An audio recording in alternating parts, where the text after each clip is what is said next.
Hello astrologers, எல்லாருக்கும் வணக்கம். நான் காளிதாசரமணி பேசுகிறேன். ஸோ இந்த பதிவில் நம்ம கேபி ஜோதிட முறையை பற்றி பார்ப்போம். ஸோ கேபி ஜோதிடம்னா என்ன? இந்த கேபி ஜோதிட முறையை கண்டுபிடிச்சவர் யார்? அவர் எதற்காக இந்த முறையை கண்டுபிடிச்சார்? கண்டுபிடிக்கிறதுக்கு காரணம் என்ன என்கிற விவரத்தையும் பார்ப்போம். அதே போல் இந்த கேபி ஜோதிட முறையை பயன்படுத்தி ஒருத்தருக்குடைய ஆரோஸ்கோப்பை எப்படி ப்ரிடிக்ஷன் பண்ணுறது, அதாவது ஒருவருடைய ஜாதகத்தை எவ்வாறு கணிப்பது என்பது போன்ற விவரங்களை எல்லாம் பார்ப்போம்.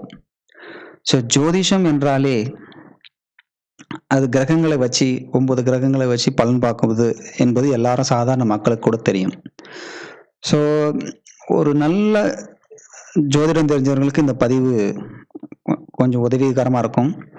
ஆனால் ஒரு பதிவுன்னு போட்டாலே ஆரம்ப நிலையில் இருப்பவர்களுக்கும் புரியக்கூடிய மாதிரி தான் போடணும்.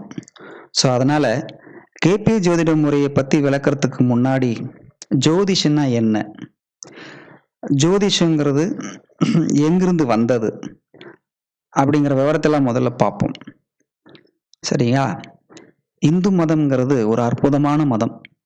இந்த மதத்தில் சொல்லப்பட்டிருக்கிற பெரும்பான்மையான கருத்துக்கள்லாம் மகா யோகிகள், தவயோகி ரிஷிகள் இவங்கெல்லாம் தன்னுடைய தவயோக சக்தியும் யோக சக்தியும் வச்சு அவங்க கணிச்சு எழுதி வச்சுட்டு போயிருக்காங்க. ஸோ அவ்வாறு எழுதப்பட்ட விவரங்கள் 4 வேதங்களாக இருக்குது. இந்த 4 வேதங்கள் தான் இந்து மதத்தில் இருக்கக்கூடிய பல கடமைகள் என்ன, கர்மாக்கள் என்ன, அதை எப்படி செய்யணும், எப்படி கர்மாவை ஆற்றி மோட்சத்துக்கு போகணும் அப்படிங்கிற விவரமெல்லாம் அந்த வேதத்தில் இருக்கு. ஸோ இந்த கர்மாவை ஆற்றுவதற்கு நல்ல நேரம் பார்ப்பதற்கு தான் ஆரம்பத்தில் ஜோதிஷங்கிறது அறிமுகப்படுத்தப்பட்டது, பயன்படுத்தப்பட்டது. சொல்லப்போனால் ஜோதிஷம் என்பது வேதத்தின் ஒரு அங்கம்னு சொல்லுவாங்க. அதாவது வேதத்துக்கு மொத்தம் 6 அங்கங்கள் இருக்கு. சிக்ஷா, வியாகரணா, சந்தஸ், நிருக்தம், ஜோதிஷம், கல்பம் சொல்லுவாங்க. இதில் ஜோதிஷம் என்பது 5வது அங்கம், வேதத்தின் கண் என்று சொல்வார்கள். அதாவது வானவியல் சாஸ்திரம். இது எதுக்கு அப்படின்னா, நல்ல நாள் பார்ப்பதற்காக ஒரு காரியத்தை செய்வது. வீட்டில் ஏதோ ஒரு விசேஷம் செய்கிறீங்க இல்லைங்களா? மனித வாழ்க்கையில் எத்தனையோ நல்ல காரியங்கள் செய்கிறோம். கல்யாணம் பண்ணுறோம், வீடு கட்டுறோம், வளைகாப்பு பண்ணுறோம், பசங்களுக்கு காது குத்துறோம். இது போல் எத்தனையோ நல்ல காரியத்திற்கு அந்த நேரம் கணிப்பதற்கு தான் ஜோதிஷம் பயன்படுத்தப்பட்டது. பின்னாளில் அது மனிதனுடைய தலைவிதியை நிர்ணயிப்பதற்கும் ஜோதிஷம் ஒரு கருவியாக பயன்படுத்தப்பட்டது. ஆனால் நல்லா நினைவில் வச்சுக்கோங்க, ஒருவருடைய விதியை கணிப்பது மட்டும்தான் ஜோதிஷத்தினால் முடியுமே தவிர ஒருவனுக்கு எழுதப்பட்ட விதியை மாற்றக்கூடிய சக்தி ஜோதிஷத்திற்கு கிடையாது. அதனால பரிகாரம்னு ஒரு ஜோசியம் சொல்றான் அப்படின்னா கண்டிப்பா அவன் ஏமாத்துறான்னு அர்த்தம். பண சம்பாத்தியத்துக்காக உங்களை பயன்படுத்திக் கொள்கிறான் என்று நினைத்துக் கொள்ளுங்கள். விதியை மாற்றக்கூடிய சக்தி மனிதன் கையில் இருந்தால் விதியை எழுதிய கடவுளுக்கு வேலையே இல்லை. தர்மமும் அதர்மமும் உலகத்தில் இருக்க வேண்டிய அவசியமே இருக்காது. நான் எவ்வளோ பாவம் பண்ணிட்டு அதுக்கு ஒரு பரிகாரம் பண்ணிட்டு ஈஸியா எனக்கான விதியை நான் மாற்றி எழுதிட்டு போயிட்டே இருந்துருவேன். அப்ப தர்மம் இருக்குமா? உலகத்துல அதர்மம் இருக்குமா? ஆனா இன்னைக்கு வரைக்கும் இருக்கு இல்லையா? ஒருத்தர் விடுற சாபம் இன்னொருத்தனுக்கு பலிக்குதா இல்லையா? அப்போ ஜோதிஷத்தால விதியை கணித்து கொள்ள முடியும், ஆனால் விதியை மாற்றி எழுத முடியாது. இதை முதல்ல தெரிஞ்சுக்கோங்க. ஸோ இப்போ இந்த ஜோதிஷம் ஏகப்பட்ட ரிஷிகள் சொன்னது. இதுல முக்கியமா பராசர மகரிஷி என்கிறவர் தான் ஜோதிஷத்தை முதல்ல அதை எலாபரேட்டடாக ரொம்ப விரிவாக்கமாக எழுதினார். ஸோ அதை தான் இன்னைக்கு வரைக்கும் நம்ம பயன்படுத்திட்டு இருக்கோம். ஸோ அந்த ஜோதிட முறைக்கு என்னன்னு சொல்லுவாங்கன்னா வேத ஜோதிட முறை, அதாவது பாரம்பரிய ஜோதிட முறை அப்படின்னு சொல்லுவாங்க. ஸோ அந்த பாரம்பரிய ஜோதிட முறை தான் தலைமுறையாக நம்ம முன்னோர்கள் படித்து பார்த்துட்டு வந்தாங்க. ஸோ இதில் ஒரு கேள்வி முன் வந்தது. அதாவது 1960 தான் இந்த கேபி ஜோதிட முறைங்கிறது அறிமுகப்படுத்தப்பட்டது. இதை அறிமுகப்படுத்திய அந்த ப்ரொஃபஸர் KS கிருஷ்ணமூர்த்திங்கிறவர் ஒரு கேள்விக்கு பதில் தேடினார் வேத ஜோதிட முறையில். என்னன்னா, ட்வின்ஸ் பர்த், அதாவது இரட்டை பிறவிகள் ஜாதகம். இந்த இரட்டை பிறவிகள் ஜாதகத்தை நீங்கள் பார்த்தீங்கன்னா, அதாவது அவங்களுடைய பிறப்பை பார்த்தீங்கன்னா, இரட்டை பிறவிகளுங்களுடைய பிறப்பு வந்து கிட்டத்தட்ட ஒரு 5 நிமிஷத்துக்கு 6 நிமிஷம் அல்லது 7, 8 நிமிஷம் இவ்வளோ தான் இருக்கும். ஒரு குழந்தை பிறந்தது அப்படின்னா, அடுத்த குழந்தை வந்து பிறப்பதற்கு ஒரு 8 நிமிஷம் எடுக்கும். That's all. அதாவது நிமிஷத்தில் தான் வித்தியாசமாக இருக்கும். அப்போ ஒரு இரட்டை பிறவி குழந்தைங்களுடைய ஜாதகத்தை நீங்கள் பார்த்தீங்கன்னா, கிட்டத்தட்ட ஒரே ராசி, ஒரே லக்னம், கிரக அமைப்பெல்லாம் ஒரே மாதிரி தான் வரும். ஆனா அதுங்களுடைய வாழ்க்கை முறையை பார்த்தீங்கன்னா, ஒரு குழந்தைக்கு கல்யாணம் ஆயிருக்கும், ஒரு குழந்தைக்கு கல்யாணம் இருக்காது. ஒரு குழந்தை நல்லா படிக்கும், ஒரு குழந்தை நல்லா படிக்காது, மக்கா இருக்கும். அப்போ ஜாதகத்தை பார்த்தீங்கன்னா ஒரே மாதிரி இருக்கும். ஆனா வாழ்க்கை முறையை பார்த்தா வெவ்வேறு விதமா இருக்கும். ஸோ இது எதனால்? அப்ப ஏன் வேத ஜோதிடத்தில் இதுக்கு தெளிவான இது இல்லை? அப்படின்ட்டு ஒரு பதிலை தேட போய் தான் இந்த கேபி ஜோதிட முறையை அவர் கண்டுபிடிச்சார். சரிங்களா? ஸோ கேபி ஜோதிட முறை என்னங்கிறத முதல்ல பார்ப்போம். ஆனால் அதுக்கு முன்னாடி ஜோதிஷத்தை பற்றி இன்னும் தெளிவாக தெரிஞ்சுக்காத ஒரு அடிப்படை நிலையில் இருக்கிறவங்க அந்த அடிப்படையை முதல்ல புரிஞ்சுக்கணுங்கிறதுக்காக நான் சில பேசிக்ஸ்லேருந்து சொல்லிட்டு வருவேன். அதை நீங்கள் தெளிவாக புரிஞ்சுக்கிட்டீங்க அப்படின்னா கேபி ஜோதிடம் மட்டுமல்ல, வேத ஜோதிடத்தை கூட நீங்கள் ஓரளவுக்கு தெளிவாக புரிஞ்சிக்க முடியும். ஸோ ஃபஸ்ட்டு இந்த படத்தை பாருங்கள். ஸோ இதில் சென்டர் பாயிண்டாக இருக்கிறது ஒரு பிளானட். இப்போ சிம்பிளாக சொன்னால் நாம் வாழ்க்கையோட பூமின்னு வச்சுக்கோங்களேன். ஸோ இந்த பூமியை சுற்றி கிரகங்கள் சுற்றிக்கிட்டு வருது. இந்த பூமியின் மீது தாக்கத்தை ஏற்படுத்துவது, அந்த கிரகங்களுடைய கதிர்வீச்சு தாக்கத்தை எவ்வளோ ஏற்படுத்துது, அதை வச்சு தான் நம்ம ஜோதிஷமே சொல்கிறோம். ஸோ ஒரு கிரகத்தை இன்னொரு கிரகம் வட்டப்பாதையில் தான் சுற்றுது, நீள் வட்டப்பாதையில் சுற்றும். ஸோ அந்த ஃபிகரை தான் நாங்கள் போட்டிருக்கேன். ஸோ இப்போது விஞ்ஞான ரீதியாக பார்த்தீங்கன்னா எல்லாமே சூரியனை சுற்றும், சந்திரன் மட்டும் பூமியை சுற்றும். ஆனால் நாம் வாழ்வது பூமியில் என்பதால் கிரகங்கள் அனைத்தும் வந்து நம்மளை சுற்றுது பார்த்தீங்களா, அதனுடைய தாக்கம் பூமி மேலே தான் ஏற்படுத்துது. அதை வச்சு தான் நம்ம ஜோதிஷம் சொல்கிறோம். அப்போது நம்ம முன்னோர்கள் என்ன பண்ணாங்க அப்படின்னா, நம்ம பூமி சுற்றி 12 பாகமாக பிரித்தாங்க. அதாவது பூமியை வந்து அரவுண்டு அந்த பூமியை சுற்றி 12 மண்டலங்களாக பிரித்தாங்க. ஸோ அந்த ஒவ்வொரு மண்டலத்திலையும் அந்த கிரகங்கள் நிற்கும் பொழுது அதனுடைய கதிர்வீச்சு எவ்வளோ பூமி மேலே விழுது அதை கணிச்சு ஜோதிஷமாக சொன்னாங்க. ஸோ இது 2வது ஃபிகரில் பார்த்தீங்கன்னா உங்களுக்கு தெரியும். இதை பாருங்கள். ஸோ இப்போ இதில் பார்த்தீங்கன்னா ஒரு கிரகம் அவுட்டரில் சுற்றுது. இப்போ இந்த பூமியை சுற்றி அதனுடைய அவுட்டர் பாதை, அதாவது வளிமண்டலத்தை எடுத்துக்கிட்டிங்கன்னா 12 பாகமாக பிரிச்சிருக்காங்க. அந்த ஒரு பாகம் தான் நீங்கள் ஒரு ராசின்னு சொல்லுவீங்க. ஸோ ஒரு கிரகம் தான் இருக்கும் இடத்துலேருந்து ஒரு வட்டம் அடித்து திரும்ப அதே இடத்துக்கு வந்து நின்றுச்சுன்னா கிட்டத்தட்ட 360 டிகிரி ரொட்டேஷன் ஆயிடுச்சுன்னு அர்த்தம். இது மேத்தமேட்டிக்ஸ். அதாவது கணித பாடத்தில் நீங்கள் பார்த்தீங்கன்னா குறுங்கோணம், விரிகோணம், செங்கோணம்லாம் நீங்கள் 6ஆம் கிளாஸ் 7ஆம் கிளாஸில் படிச்சிருப்பீங்க. அதாவது பாகை, கடந்த தூரம்னு சொல்லுவாங்க. பாதையில் 2 விதமான பாதை இருக்குது. ஒன்று நேர்வழி பாதை, இன்னொன்று வட்டப்பாதை. நேர்வழி பாதைங்கிறது அப்படி நேராக போகும். வட்டப்பாதைங்கிறது ஒரு பொருளை பற்றி சுற்றி வர்றது. ஸோ கிரகங்களுடைய மூவ்மெண்ட் எல்லாம் வட்டப்பாதை. ஸோ இந்த வட்டப்பாதையை கணிக்கணும்னா எவ்வளோ டிகிரி, அதாவது கோணத்தில் வச்சு தான் கணிப்பாங்க. நேர்வழி பாதையே வேகத்தில் மீட்டரில் வச்சு சொல்லிடுவாங்க, கிலோமீட்டரில் வச்சு சொல்லிடுவாங்க. பட் ஆனால் வட்டப்பாதையை டிகிரி தான் வச்சு சொல்ல முடியும். ஸோ தான் இருக்கிற இடத்துலேருந்து வட்டத்தில் நகரும் பொழுது எவ்வளோ டிகிரி நகர்ந்துருக்கு அப்படின்னு சொல்லுவாங்க. ஸோ ஒரு வட்டம் அடிக்கும் பொழுது மொத்தம் 360 டிகிரி ரொட்டேஷனாக இருக்கும். ஸோ இந்த 360 டிகிரியை நீங்கள் 12 மண்டலமாக அவங்க பிரிச்சிருக்கிறதுனால 12ஆல் வகுத்தீங்க அப்படின்னா ஒரு மண்டலத்துக்கு 30 பாகை வரும். ஸோ அதுதான் ஒரு ராசிக்கு 30 பாகை இருக்கும். அதாவது ஒரு கிரகம் தான் இருக்கும் இடத்திலிருந்து ஒரு வட்டம் அடிக்கும் பொழுது ஒரு ராசியாக கடந்து போகும். அவ்வாறு 12 ராசியும் கடந்துச்சுன்னா 360 டிகிரியும் கடந்துச்சுன்னு அர்த்தம். ஸோ ஒரு ராசிக்கு 30 பாகை. இது வானத்தில் நீங்கள் பார்க்கக்கூடிய நிகழ்ச்சி. ஸோ இது எப்படி ஜோதிஷத்தில் கொண்டு வந்தாங்க அப்படின்னா, இப்போ இந்த ஃபிகரை பாருங்கள். ஸோ இந்த சைடு பார்த்தீங்கன்னா நான் லெஃப்ட் சைடு ஒரு கிரகம் இன்னொரு கிரகம் வந்து சுற்றுகிற அந்த பட்டப்பாதையை 12 மண்டலமாக பிரித்து அந்த பாகையை வந்து நான் பிரித்து போட்டிருக்கேன். அதே ரைட் சைடில் பார்த்தீங்கன்னா ஒரு கட்டம் போட்டிருக்கேன் பாருங்கள். ஸோ இதுதான் ஜாதக கட்டம். இந்த ஜாதக கட்டங்கிறது என்னன்னா இதே வட்டப்பாதை தான், என்ன இது கட்டமாக கொடுக்கப்பட்டிருக்கு. இப்போ இந்த கட்டத்தில் பாருங்கள் மேஷம் அப்படின்னு எழுதியிருக்கேன் இல்லைங்களா. ஸோ அந்த இடத்துல ஸ்டார்டிங் பொசிஷன் 0 டிகிரியில் ஆரம்பமாகுது. அந்த மேஷம் முடியும் பொழுது 30 டிகிரி ரிஷபம் ஆரம்பமாகும். இப்போ இந்த ஃபிகரையும் இந்த இதையும் பார்த்தீங்கன்னா புரியும். அப்போ ரிஷபம் முடியும் போது 60, மிதுனம் 90, கடகம் 120, இப்படியே பார்த்தீங்கன்னா திரும்ப மீனத்தில் வந்து முடியும் பொழுது 360 டிகிரி. அதாவது கிரகத்தினுடைய வட்டப்பாதையை ஒரு ஜாதக கட்டமா இப்படிதான் நம்ம முன்னோர்கள் அமைச்சிருக்காங்க.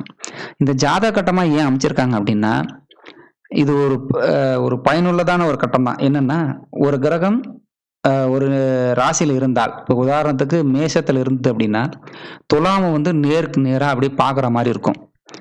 அப்போ இந்த வட்டப்பாதையில பார்த்தீங்கன்னா, ஒரு கிரகம் ஒரு இடத்துல இருக்குன்னா, அதுக்கு நேர் ஆப்போசிட்ல இன்னொரு கிரகம் இருந்துச்சுன்னா, ஒண்ணுக்கு ஒண்ணு அந்த ஒளி வந்து கதிர் வந்து பட்டுக்கும். ஸோ அது ரிஃப்ளெக்ட் ஆகும். கண்ணாடி எப்படி ஒண்ணுக்கு ஒண்ணு நேர் நேரா வச்சீங்கன்னா ரிஃப்ளெக்ட் ஆகும் தெரியுங்களா? ஒளி வந்து அந்த மாதிரி. ஸோ இது ஒரு வட்டப்பாதையா இருந்தா எல்லாருக்கும் கன்ஃப்யூஸ் ஆகுன்றதுனால தான் இப்படி ஒரு கட்டமா குடுத்துருக்காங்க. ஸோ இதுவும் ஒரு பயனுள்ள விஷயம் தான். அதாவது இந்த ஸ்க்ரீன்ல பார்க்கக்கூடிய இந்த வட்டவித நம்ம ஜாதக கட்டமா இப்படிதான் அவங்க வடிவமைச்சிருக்காங்க. புரியுதுங்களா? ஸோ இது வந்து ஒரு அடிப்படை. ஸோ இதில் நீங்கள் மேஷன் எடுத்துக்கிட்டிங்கன்னா 0 to 30, ரிஷபம் எடுத்துக்கிட்டிங்கன்னா 30 to 60, மிதுனம் எடுத்துக்கிட்டிங்கன்னா 60 to 90, இப்படி ஒரு ராசியும் ஒரு குறிப்பிட்ட பாகை கொண்டிருக்கும். அதாவது ஒரு கிரகத்தை சுத்தக்கூடிய 360 பாகையை 12 மண்டலங்களா நீங்க பிரிச்சீங்கன்னா ஒரு மண்டலத்துக்கு 30 டிகிரி வரும். ஸோ 12 மண்டலத்துக்கு 30 360 டிகிரி வரும். புரியுதுங்களா? ஸோ நெக்ஸ்ட் போவோம். ஸோ இதுதான் பாவம்னு எடுத்துக்கிறோம். இப்போ பாருங்க பாவத்தை பத்தி சொல்றேன். ஸோ லெஃப்ட் சைடு பார்த்தீங்கன்னா அது ராசி கட்டம். ஒரு கட்டமும் ஒரு ராசியை குறிக்கும். இப்போ இந்த 12 ராசியில ஏதோ ஒரு ராசியில வந்து அந்த பையன் அந்த குழந்தை வந்து ஜனனம் ஆகும். ஸோ அந்த ராசி ஆரம்ப ராசியா எடுத்துக்குவாங்க. அதாவது ஆரம்ப பாவம் அப்படின்னு எடுத்துப்பாங்க. இந்த ஆரம்ப பாவம் லக்னம்னு சொல்லுவாங்க. ஆரம்ப பாவம் லக்னம்னு சொல்லுவோம். அந்த லக்னத்துக்கு அடுத்த ராசி வந்து 2ஆம் வீடு அப்படின்னு சொல்லுவாங்க. அதுக்கு அடுத்த ராசி 3ஆம் வீடுன்னு சொல்லுவாங்க. ஸோ இப்படியே பார்த்தீங்கன்னா 12 வீடு வரும். இப்போ நான் மேஷத்தை லக்னம்னு எடுத்திருக்கேன். ஸோ மேஷ ராசி லக்னம் எடுத்துக்கிட்டிங்கன்னா ரிஷபம் 2, மிதுனம் 3, கடகம் 4, 5, 6 அப்படியே பார்த்தீங்கன்னா 12 வரும். இதுக்கு பேர் பாவம்னு பேர். ஸோ இப்படி வந்து 12 பாவத்தை அமைச்சு மனித வாழ்க்கையில் நடக்கக்கூடிய அத்தனை விஷயங்களையும் இந்த 12 பாவத்துக்குள்ள அடக்கி, சரிங்களா, அதை ப்ரிடிக்ஷன் பார்த்து சொல்லக்கூடியது தான் ஜோதிஷம். ஸோ நான் ப்ரீவியஸ் ஸ்லைடில் காமிச்சிட்டேன். அதாவது கிரகம் சுத்தக்கூடிய நீள்வட்ட பாதையை தான் 12 மண்டலமாக பிரிச்சிருக்கிறாங்க. அந்த 12 மண்டலத்தை தான் நம்ம ஜாதக கட்டமா இப்படி கொடுத்துருக்காங்க. ஸோ இந்த ஜாதக கட்டத்தில் எந்த மண்டலத்தில் ஒரு குழந்தையின் ஜனனம் ஆரம்பமாகுதோ அந்த மண்டலம் லக்னமாக கருதப்படுகிறது. அதுக்கு அடுத்தடுத்த மண்டலங்கள் அடுத்தடுத்த பாவமாக, அதாவது வீடாக கருதப்பட்டு அதுக்கு ஒரு பலனை கொடுத்து ப்ரிடிக்ஷன் பார்க்கறது தான் ஜோதிஷம். இது ஏன் இதை கொடுத்தேன் அப்படின்னா, ஜோதிடர்களுக்கு இந்த விளக்கம் தேவையில்லை. ஜோதிஷனா என்னன்னே தெரியாத ஒரு அடிப்படை மக்களுக்கு இந்த வீடியோ பார்க்கும் பொழுது புரியும் அப்படிங்கிறதுக்காக தான் கொடுத்துருங்க. அதே போல ஆரம்ப நிலையில் இருக்கக்கூடிய ஜோதிடர்களுக்கு இது ஒரு பயனுள்ள விஷயமா இருக்கும். ஓகேங்களா? ஸோ நெக்ஸ்ட் போகலாம். ஸோ இதை பாருங்க. இப்போ இந்த பக்கம் ஒரு ஜாதகம் கொடுத்துருக்கிறேன். இப்போ மேஷம் வந்து லக்னம், ரிஷபம் 2, 3, 4, 5 இது முன்னே ப்ரீவியஸில் காமிச்சது அதே மாதிரி. இப்போ 6ஆம் பாவத்தில் பாருங்க சுக்கிரன் ஒரு கிரகம் எழுதியிருக்கேன். தெரியுதுங்களா? 6ல் போய் பாருங்க. இந்த பக்கம் 6ன்ற நம்பர் கீழே பார்த்தீங்கன்னா சுக்கிரன் அப்படின்னு இருக்கு.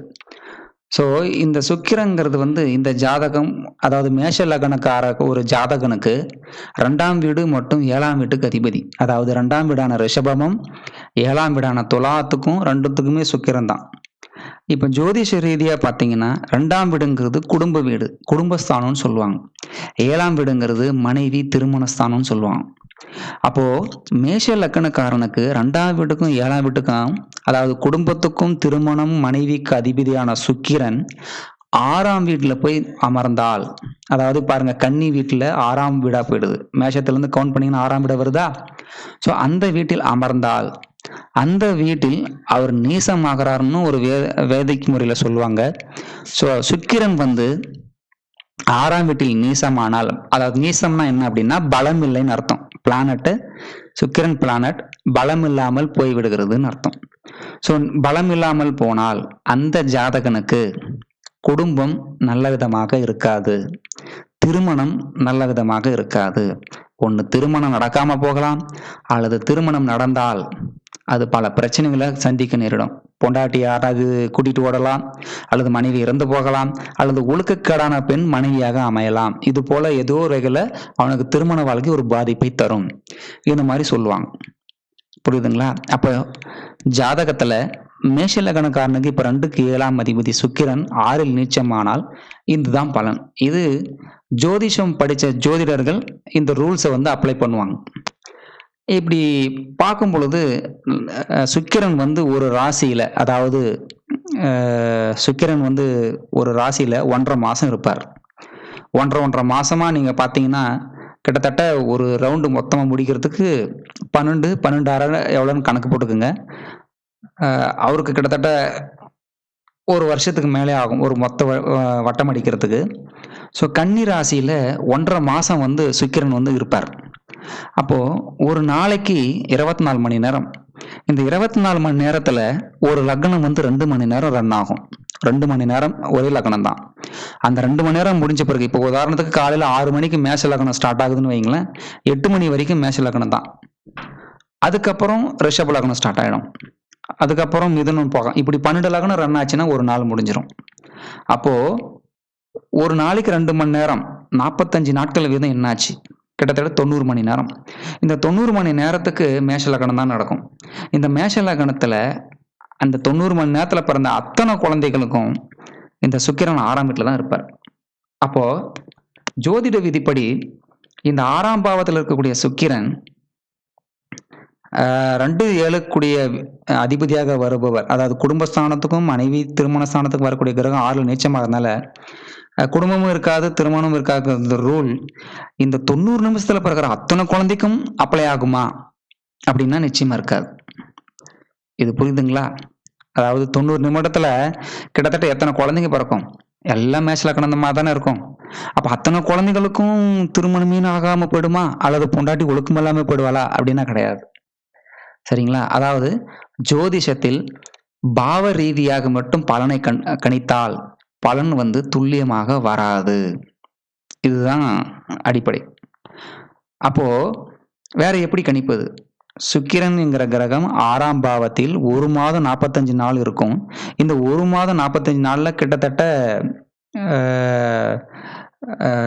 பிறக்கக்கூடிய அத்தனை குழந்தைகளுக்கும் திருமணம் வந்து அமையாது அப்படின்னு நம்ம ஜோதிஷம் கணிச்சோம்னா அது பொய்யா தான் போகும். அதாவது சரியா அமையாது. அப்ப ஏதோ ஒரு குறிப்பிட்ட பீரியட்ல பிறக்கக்கூடிய குழந்தைகளுக்கு தான் அமையும், மற்ற எல்லாத்துக்கும் அமையாது. சரிங்களா? அப்ப பாவ ரீதியா வந்து ஜோதிஷத்தில் பலனை கணித்தால் பலன் துல்லியமாக வராது. அப்போ இதுக்கு அடுத்த சொல்யூஷன் என்ன அப்படிங்கிறதுக்கு தான் வேத ஜோதிடத்துல நட்சத்திர முறை அப்படிங்கிறதே கொண்டு வராங்க. அதாவது முன்ன ஃபிகரை பார்த்தீங்க அப்படின்னா ஒரு ராசி, அதாவது ஒரு கிரகம் சுத்துகிற நீள்வட்ட பாதையை 12 மண்டலமா பிரிச்சது தான் ராசி மண்டலம். இந்த ராசி மண்டலத்தை வச்சு நீங்க மட்டுமே பலன் சொன்னீங்க அப்படின்னா ஜோதிஷத்தில் சரியான பலனை சொல்ல முடியாது. அதுக்கு தான் என்ன செய்யறாங்க அப்படின்னா இதுக்கு அடுத்து இன்னொரு மெத்தடை கொண்டு வராங்க, அதாவது நட்சத்திரம். இப்ப அப்படி பார்த்தீங்கன்னா இந்த ஃபிகரை பாருங்க. ஸோ இதுவும் அதே முன்ன காமிச்ச ஃபிகர் தான்.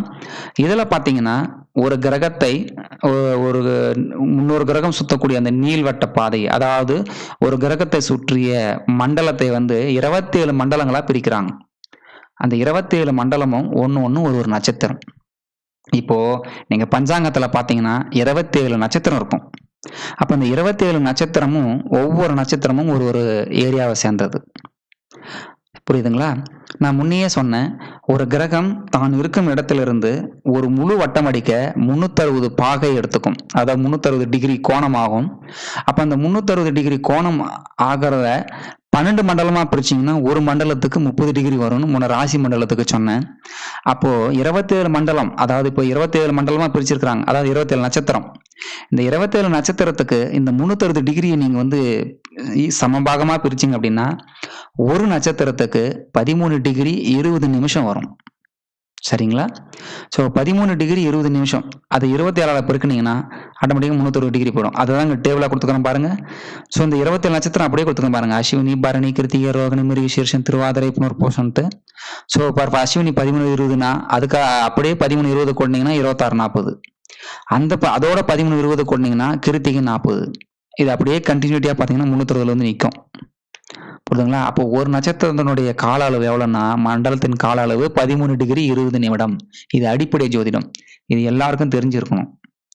இது தெரியலன்னா, நீங்க ஜோதிடர்ன்னு போய் கத்துக்கவே முடியாது. புரியுதுங்களா? ஸோ ஒரு நட்சத்திர மண்டலத்தினுடைய கால அளவு 13 டிகிரி 20 நிமிஷம். ஒரு ராசி மண்டலத்தின் கால அளவு 30 பாகை. 30 டிகிரின்னு அர்த்தம். ஓகே? ஸோ நெக்ஸ்ட் பாருங்க. இப்போ இந்த நட்சத்திரத்தையும், ராசியையும் நான் கம்பைன் பண்ணி போட்டிருக்கேன். ஸோ இந்த கட்டங்கள பார்த்தீங்கன்னா 12 கட்டம், 12 ராசி. இது உங்களுக்கு எல்லாருக்கும் தெரியும். ஸோ ஒரு ராசியினுடைய கால அளவு 30 டிகிரி. ஸோ அந்த 30 டிகிரிக்குள்ள நட்சத்திர மண்டலம் எத்தனை உட்காருங்கிறனுடைய அந்த சார்ட் தான் நான் உங்களுக்கு கொடுத்துருக்கேன். இப்போ இந்த சார்ட் வந்து அஸ்வினின்னு போட்டிருக்கேன் பாருங்க. அது மேஷ ராசி. ஸோ மேஷ ராசியில அஸ்வினி ஸ்டார்ட் ஆகும். ஸோ 0 பாகையிலேருந்து ஆரம்பமாகும். ஸோ அஸ்வினி வந்து 13, 20ங்கனால மேஷ ராசியில முழுக்க அஸ்வினி நட்சத்திர மண்டலம் உட்காரும். அதுக்கப்புறம் பரணி 13, 20. அதுவும் ஏன்னா ஒரு நட்சத்திரனுடைய மண்டலத்தின் கால அளவு 13, 20. ஸோ இப்போ பார்த்தீங்கன்னா அஸ்வினி 13, 20, பரணி 13, 20, ரெண்டுத்தையும் டோட்டல் பண்ணீங்கன்னா 26, 40. ஸோ மேஷராசினுடைய மொத்த கால அளவு எடுத்துக்கிட்டீங்கன்னா 30. 30ல் 26, 40 போயிடுச்சுன்னா ரிமைனிங் வந்து எவ்வளோ இருக்குன்னா 3, 20 தான் இருக்கும். ஸோ அந்த 3, 20 அளவுக்கு தான் கிருத்திகை அஸ்வினி அதாவது மேஷராசியில் இருக்கும். இது புரியுதுங்களா? ஸோ கிருத்திகை நட்சத்திர மண்டலத்தின் மொத்த கால அளவு 13, 20. அந்த 13, 20ல் 3, 20 மேஷத்தில் உட்காரும். ஸோ இப்போ 13, 20, 13, 20 அதாவது அஸ்வினியினுடைய 13, 20, பரணியினுடைய 13, 20, கிருத்திகையினுடைய 3, 20 நீங்கள் டோட்டல் பண்ணீங்கன்னா மொத்தம் 30 பாகை வரும். ஸோ அடுத்து ரிஷபத்துக்கு போனீங்கன்னா ஏற்கனவே கிருத்திகை நட்சத்திர மண்டலத்தில் 3 டிகிரி 20 நிமிஷம் மேஷத்துக்கு போயிடுச்சு. ரிமைனிங் இருக்கிறது 10 தான். ஏன்னா ரெண்டுத்தையும் நீங்கள் போட்டீங்கன்னா 13, 20 வரணும் இல்லையா? அப்போ கிருத்திகையில் 10 டிகிரியும் ரோகிணியில் 13, 20. இப்போ ரெண்டுத்தையும் டோட்டல் பண்ணீங்கன்னா 23, 20 வந்துடும். கிருத்திகை 10ம் ரோகினுடைய 13, 20 கொண்டீங்கன்னா 23, 20. அப்போது ரிஷபத் ராசினுடைய மொத்த கால அளவு 30. ஏன்னா ஒரு ராசினுடைய கால அளவு 30 தான். 12 பெருக்கல் 30 போட்டிங்கன்னா 360 டிகிரி ஒரு கிரகம் ரொட்டேஷன் ஆகிடும். அப்போ ரிஷப ராசியில் கிருத்திகை 10 இருக்கும், ரோகிணி 13, 20 இருக்கும். அந்த ரெண்டையும் கூட்டிங்கனாவே 23, 20 வந்துடும். அப்போ ரிமைனிங் 30ல் எவ்வளோ இருக்குன்னா 6, 40 தான் இருக்கும். அந்த 6, 40 மிருகசீரிஷம். அப்போது மிருகசீரிஷம் 6, 40 ரிஷபத்தில் இருக்கும். அதுக்கப்புறம் ஏன்னா மிருகசீரிஷனோட நட்சத்திர மண்டலத்தினுடைய கால அளவு 13, 20. அதில் 6, 40 ரிஷபத்துக்கு போயிடுச்சுன்னா ரிமைனிங் இருக்கிற 6, 40 மிதுனத்துக்கு வந்துடும். அதுக்கப்புறம் அப்படியே திருவாதிரை, புனர்பூசம். இப்படியே நீங்கள் பார்த்தீங்கன்னா 12 ராசி கட்டத்துக்கும் நான் நட்சத்திரத்தினுடைய கால அளவு எவ்வளோங்கிற இந்த டீட்டெயிலை கொடுத்துருக்கேன். இந்த டீட்டெயில் தெரிலன்னா நீங்கள் ஜோதிடர்னு வெளியே சொல்லிக்காதீங்க. ஜோதிடர்னா ஆகவே முடியாது. ஒரு ராசி மண்டலத்தில் ஒரு நட்சத்திரத்தினுடைய கால அளவு எவ்வளோன்னு ஒரு ஜோதிடனுக்கு தெரில அப்படின்னா அவனால் ஜோசியம் சொல்லவே முடியாது. ஏன்னா வெறும் பாவத்தை வச்சு மட்டும் நான் முன்ன காமிச்சேன் இல்லைங்களா? அதாவது இந்த மாதிரி ஒரு 2 கோடியவன் 7 கோடியவன் 6ல் போய் மறைஞ்சிட்டா அவனுக்கு திருமணம் அமையாதுங்கிறது இந்த ஜோசிய புக்கில் இருக்கும். எல்லா ஜோசிய புக்லையும் அப்படிதான் இருக்கு. அவன் நட்சத்திர மண்டலத்தை வச்செல்லாம் பலன் சொல்ல மாட்டான், போட்டிருக்க மாட்டான். வெறும் ஃபார்முலாவாக தான் இருக்கும். அந்த ஃபார்முலா கூட நீங்கள் அப்படியே அப்ளை பண்ணீங்கன்னா அவன் குடும்பத்தோட பொண்டாட்டி பிள்ளோட நல்லா இருப்பான். ஆனால் நீங்கள் ராங்காக தான் பலன் சொல்லுவீங்க. அதுதான் ஏன்னா சுக்கிரன் வந்து 1.5 மாதம் வந்து கன்னி ராசியில் இருப்பார், நீசமாக தான் இருப்பார். அப்போ 1.5 மாதத்துக்கு கிட்டத்தட்ட 1 மாதத்துக்கு 45 நாள் கொடுத்துருக்குறேன் இல்லைங்களா? அப்போ 75 நாள் கணக்காகுது. இந்த 75 நாட்களுக்கு ஒரு நாளைக்கு 2 மணி நேரம் மேஷ லக்னம் ரன் ஆகும். அந்த 2 மணி நேரத்துக்கு நீங்க கணக்கு போட்டீங்கன்னா 75 நாளுக்கு என்ன ஆச்சு? அப்ப எவ்வளவு குழந்தை பிறக்கும்? அவ்வளோ குழந்தைகளுக்குமா திருமணம் இல்லாத போயிடும்? சான்ஸே கிடையாது. அதனாலதான் ஜோதிஷத்துல நட்சத்திர மண்டல முறையை கொண்டு வராங்க. இந்த நட்சத்திர மண்டல முறையை 27 நட்சத்திரம் இருக்கு. 27 நட்சத்திரத்தை 360 பாகையால் நீங்க டிவைட் பண்ணீங்கன்னா ஒரு நட்சத்திரத்துக்கு 13 டிகிரி 20 நிமிஷம் வரும். இந்த 13 டிகிரி 20 நிமிஷம் ஒரு ராசி மண்டலத்திலையும் எவ்வளவு வந்து உட்காருது, ரிமைனிங் அடுத்த ராசி மண்டலத்துக்கு எவ்வளவு அந்த நட்சத்திரம் இருக்குதுங்கிறத நீங்க தெரிஞ்சுக்கணும். இந்த டிகிரி கணக்கு தெரியலன்னா ஜோதிஷம் கண்டிப்பா சொல்ல முடியாது. ஸோ இது ஒரு சார்ட். இப்போ அதே தான் அடுத்து கொடுத்துருக்கேன் பாருங்க. இது கண்டினியூட்டியாக கொடுத்துருக்குறேன். அதாவது மேசத்தினுடைய முதல் 13, 20 அஸ்வினி, அதுக்கடுத்து 26, 40 வரைக்கும் பரணி, அதுக்கப்புறம் ரிமைனிங் வந்து 30 வரைக்கும் கிருத்திகை. அடுத்து அப்படியே பார்த்தீங்கன்னா ரிஷபத்தில் முதல் 40 வரைக்கும், அதாவது கிருத்திகை 40 டிகிரி வரைக்கும் கிருத்திகை இருக்கும். அடுத்து 53 வரைக்கும் ரோகிணி இருக்கும். அதுக்கப்புறம் 60 வரைக்கும் மிருகசீரிஷம் இருக்கும். 60 வந்துச்சுனாவே ரிஷபம் ஓவர். ஓகேங்களா? முதல் 30 மேஷம், அடுத்த 30 ரிஷபம். அந்த அடுத்த 30ல கிருத்திகை எவ்வளோ இருக்குது, ரோகிணி இருக்குது, மிருகசீரிஷம் எவ்வளோ, அப்படியே அந்த பாக ரீதியாக தொடர்ச்சியாக கொடுத்துருக்கேன். ஸோ இந்த சார்ட்டில் பார்த்தீங்கன்னா ஒரு நட்சத்திரத்தினுடைய கால அளவு எவ்வளோன்னு பிரித்து கொடுத்துருக்கேன். இங்கே டிகிரியை கண்டினியூட்டியாக கொடுத்துருக்குறேன். புரியுதுங்களா? இது டிகிரி வைஸ் கணக்கீடு. அப்படியே பார்த்தீங்கன்னா அப்படியே கண்டினியூட்டியாக வந்து ரேவதியில் 360 டிகிரியில் முடியும். இது என்னென்ன, ஒரு கிரக நீள்வட்ட பாதை, அதாவது ஒரு கிரகத்தை நீள்வட்ட பாதையை ஜாதக கட்டத்தில் 12 ராசி மண்டலமா பிரிச்சு, அந்த 12 ராசி மண்டலத்துல நட்சத்திர மண்டலம் 27 நட்சத்திர மண்டலமா பிரிச்சு, ஒரு ராசி மண்டலத்துக்கும் எவ்வளவு நட்சத்திர மண்டலம் இருக்குங்கிற அடிப்படை கணக்கீடு. இதை புரிஞ்சுக்கங்க. ஓகேங்களா? ஸோ ஒரு நிமிஷம் இருங்க, பேட்டரி ரன் அவுட் ஆயிடுச்சு, நான் இதை போட்டுக்கிறேன்.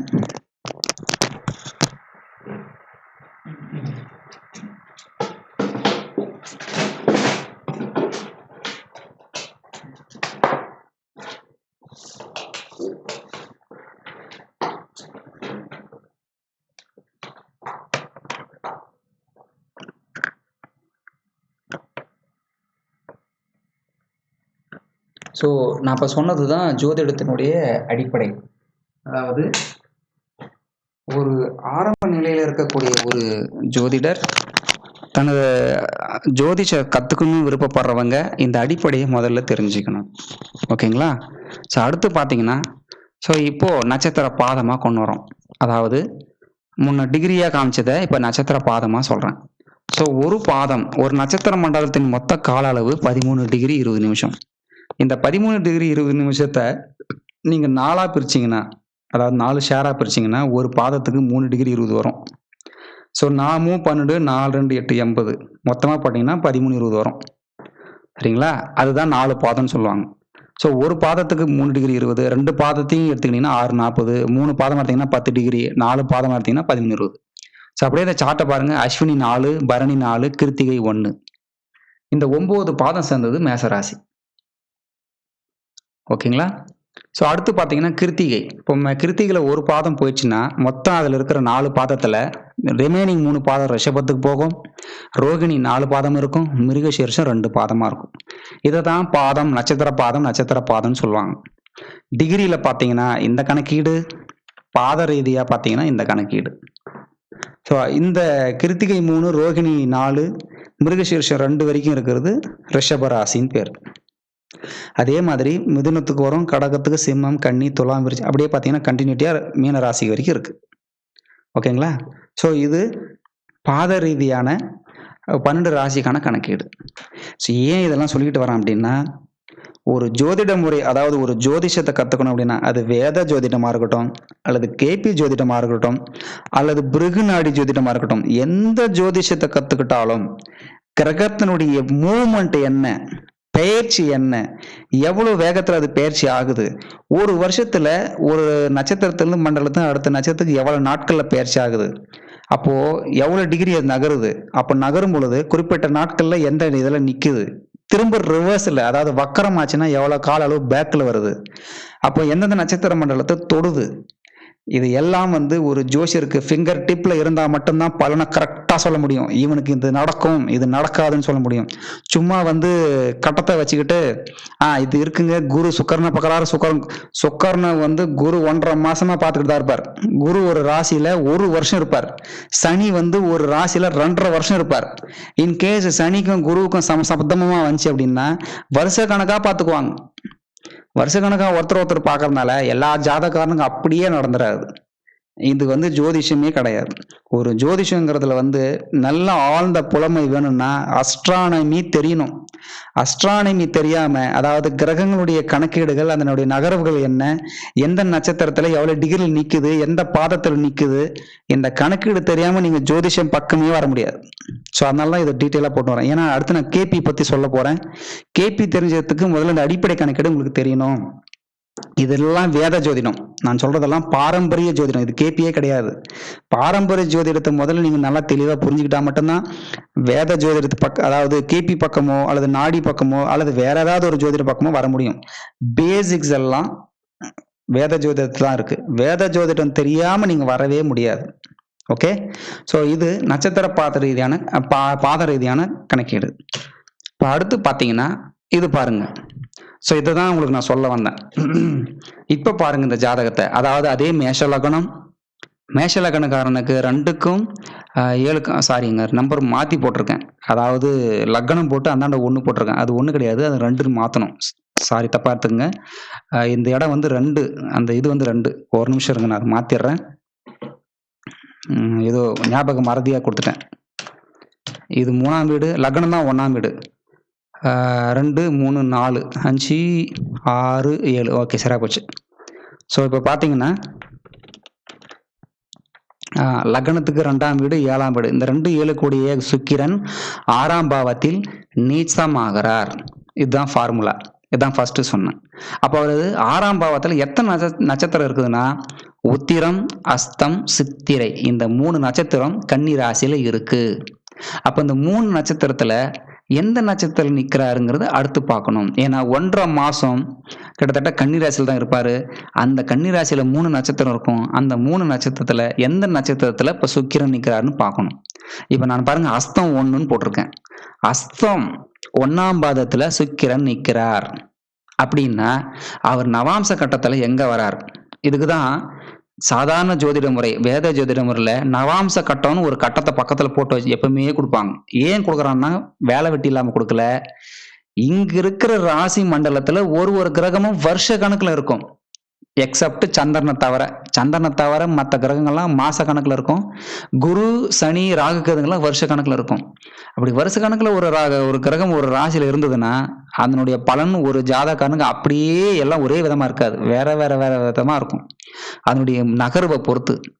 அப்போ எந்த நட்சத்திரத்துல எந்த பாதத்துல அது நகருதுன்னு தெரிஞ்சுக்கணுங்கிறதுக்காக தான் நவாம்ச கட்டணம் ஒண்ணு பக்கத்துல சேர்த்தி கொடுப்பாங்க. நீங்க யாருக்காவது ஜோதிஷம் சொல்லக்கூடிய ஒரு ஜோதிடன் நவாம்ச கட்டத்தை பார்க்காம வெறும் ராசி கட்டத்தை மட்டும் பார்த்து பலன் சொல்றான்னா அவனுக்கு ஜோதிஷமே தெரியலன்னு அர்த்தம். தெரியவே தெரியாது. அதுக்குதான் இந்த பக்கம் கொடுத்துருவான். இப்போ இது தெரிஞ்சுக்கணும்னா அதுக்குதான் பேசிக் அஸ்ட்ரானமி தெரியணும். அதுக்கப்புறம் அஸ்ட்ராலஜிக்கு வரணும். அஸ்ட்ரானமிங்கிறது கிரகத்தினுடைய மூவ்மெண்ட்டை கால்குலேட் பண்ற கணக்கீடு, மேத்தமெட்டிக்ஸ் தெரியணும். அஸ்ட்ராலஜிங்கிறது அந்த கிரகத்தினுடைய மூவ்மெண்ட்டை கணிச்சு அதனுடைய வலிமையை தெரிஞ்சுக்கிட்டு அந்த வலிமையினுடைய அடிப்படையில என்ன பலனை தருங்கிற சொல்லக்கூடிய இது. இப்போ அஸ்ட்ராலஜி கத்துக்க எல்லாரும் தயார், அஸ்ட்ரானமி கத்துக்க தயாரா இல்லை. ஏன்னா அந்த அஸ்ட்ரானமி வேலையை பூரா கம்ப்யூட்டர் செஞ்சிருது, மகா சோம்பேறி ஆக்கி விட்டுருது. இன்னைக்கு இருக்கிற ஜோதிடர்களுக்கெல்லாம் இன்னைக்கு ஒரு பிசினஸ், ஜோதிஷங்கிறது ஒரு மிகப்பெரிய பிசினஸ். என்னதான் பிசினஸா இருந்தாலும், என்னதான் கம்ப்யூட்டர் வந்து ஒரு வேலையை செஞ்சு கொடுத்தாலும், ஒரு ஜோதிடனுடைய மூளை ஒரு நட்சத்திர பாதத்தை பார்த்தா அது எந்த கட்டத்துல உட்காரும், நவாம்சத்துல எங்க உட்காரும். நவாம்சங்கிறது ஒரு கட்டம் தான், ஒரு சக்கரம் தான்.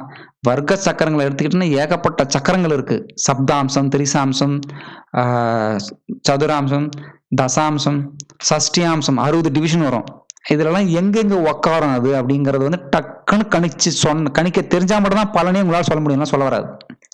ஸோ இது வெறும் ராசி நவாம்சத்தை மட்டும் வச்சு சொல்றேன்.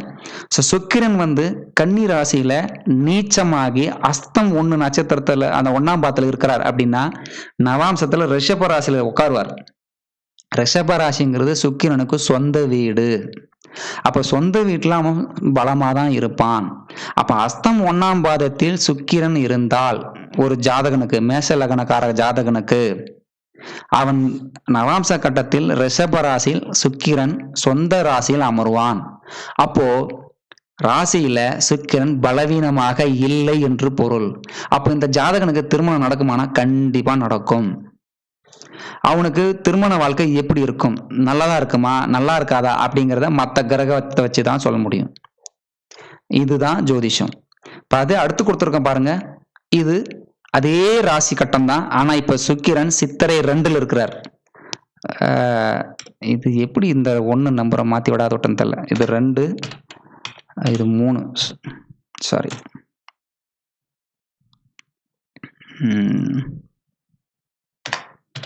ஓகே. ஏதோ ஒரு மைண்டில் அடிச்சுட்டு இருக்கேன். ரிஷபம் 2, மிதுனம் 3. ஓகேங்களா? ஸோ இப்போ பாருங்க, 6ஆம் பாவத்தில் சுக்கிரன் சித்திரை 2ஆம் பாவத்தில் இருக்கிறார். அதாவது சித்திரை நட்சத்திரத்தில் 2ஆம் வீட்டில் இருக்கிறார். அப்போ அவர் நவாம்சத்தில் எங்கே வராருன்னா அதே கன்னி ராசியில் தான் வரார். கன்னி ராசிங்கிறது சுக்கிரனுக்கு பலவீனமான வீடு. அப்போ ராசி கட்டத்திலையும் பலவீனமான வீட்டில் இருக்கிறாரு, அம்ச கட்டத்திலையும் பலவீனமான வீட்டில் இருக்கிறாருன்னா அப்போ இந்த ஜாதகனுக்கு சுக்கிரன் பலமாக இல்லை என்று பொருள். அப்போ மேஷலக்னக்காரனுக்கு 6ஆம் வீடான கன்னியில் சித்திரை நட்சத்திரத்தில் 2ஆம் பாதத்தில் பிறக்கக்கூடிய ஜாதகனுக்கு திருமண யோகம் பெருசா இருக்காது, திருமண வாழ்க்கையும் பெருசா இருக்காது.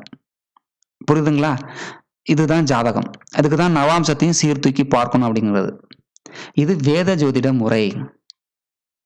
இது பாரம்பரிய வேத ஜோதிட முறை. 2 கட்டம் எப்பவுமே பக்கம் பக்கமே கொடுத்துருப்பாங்க.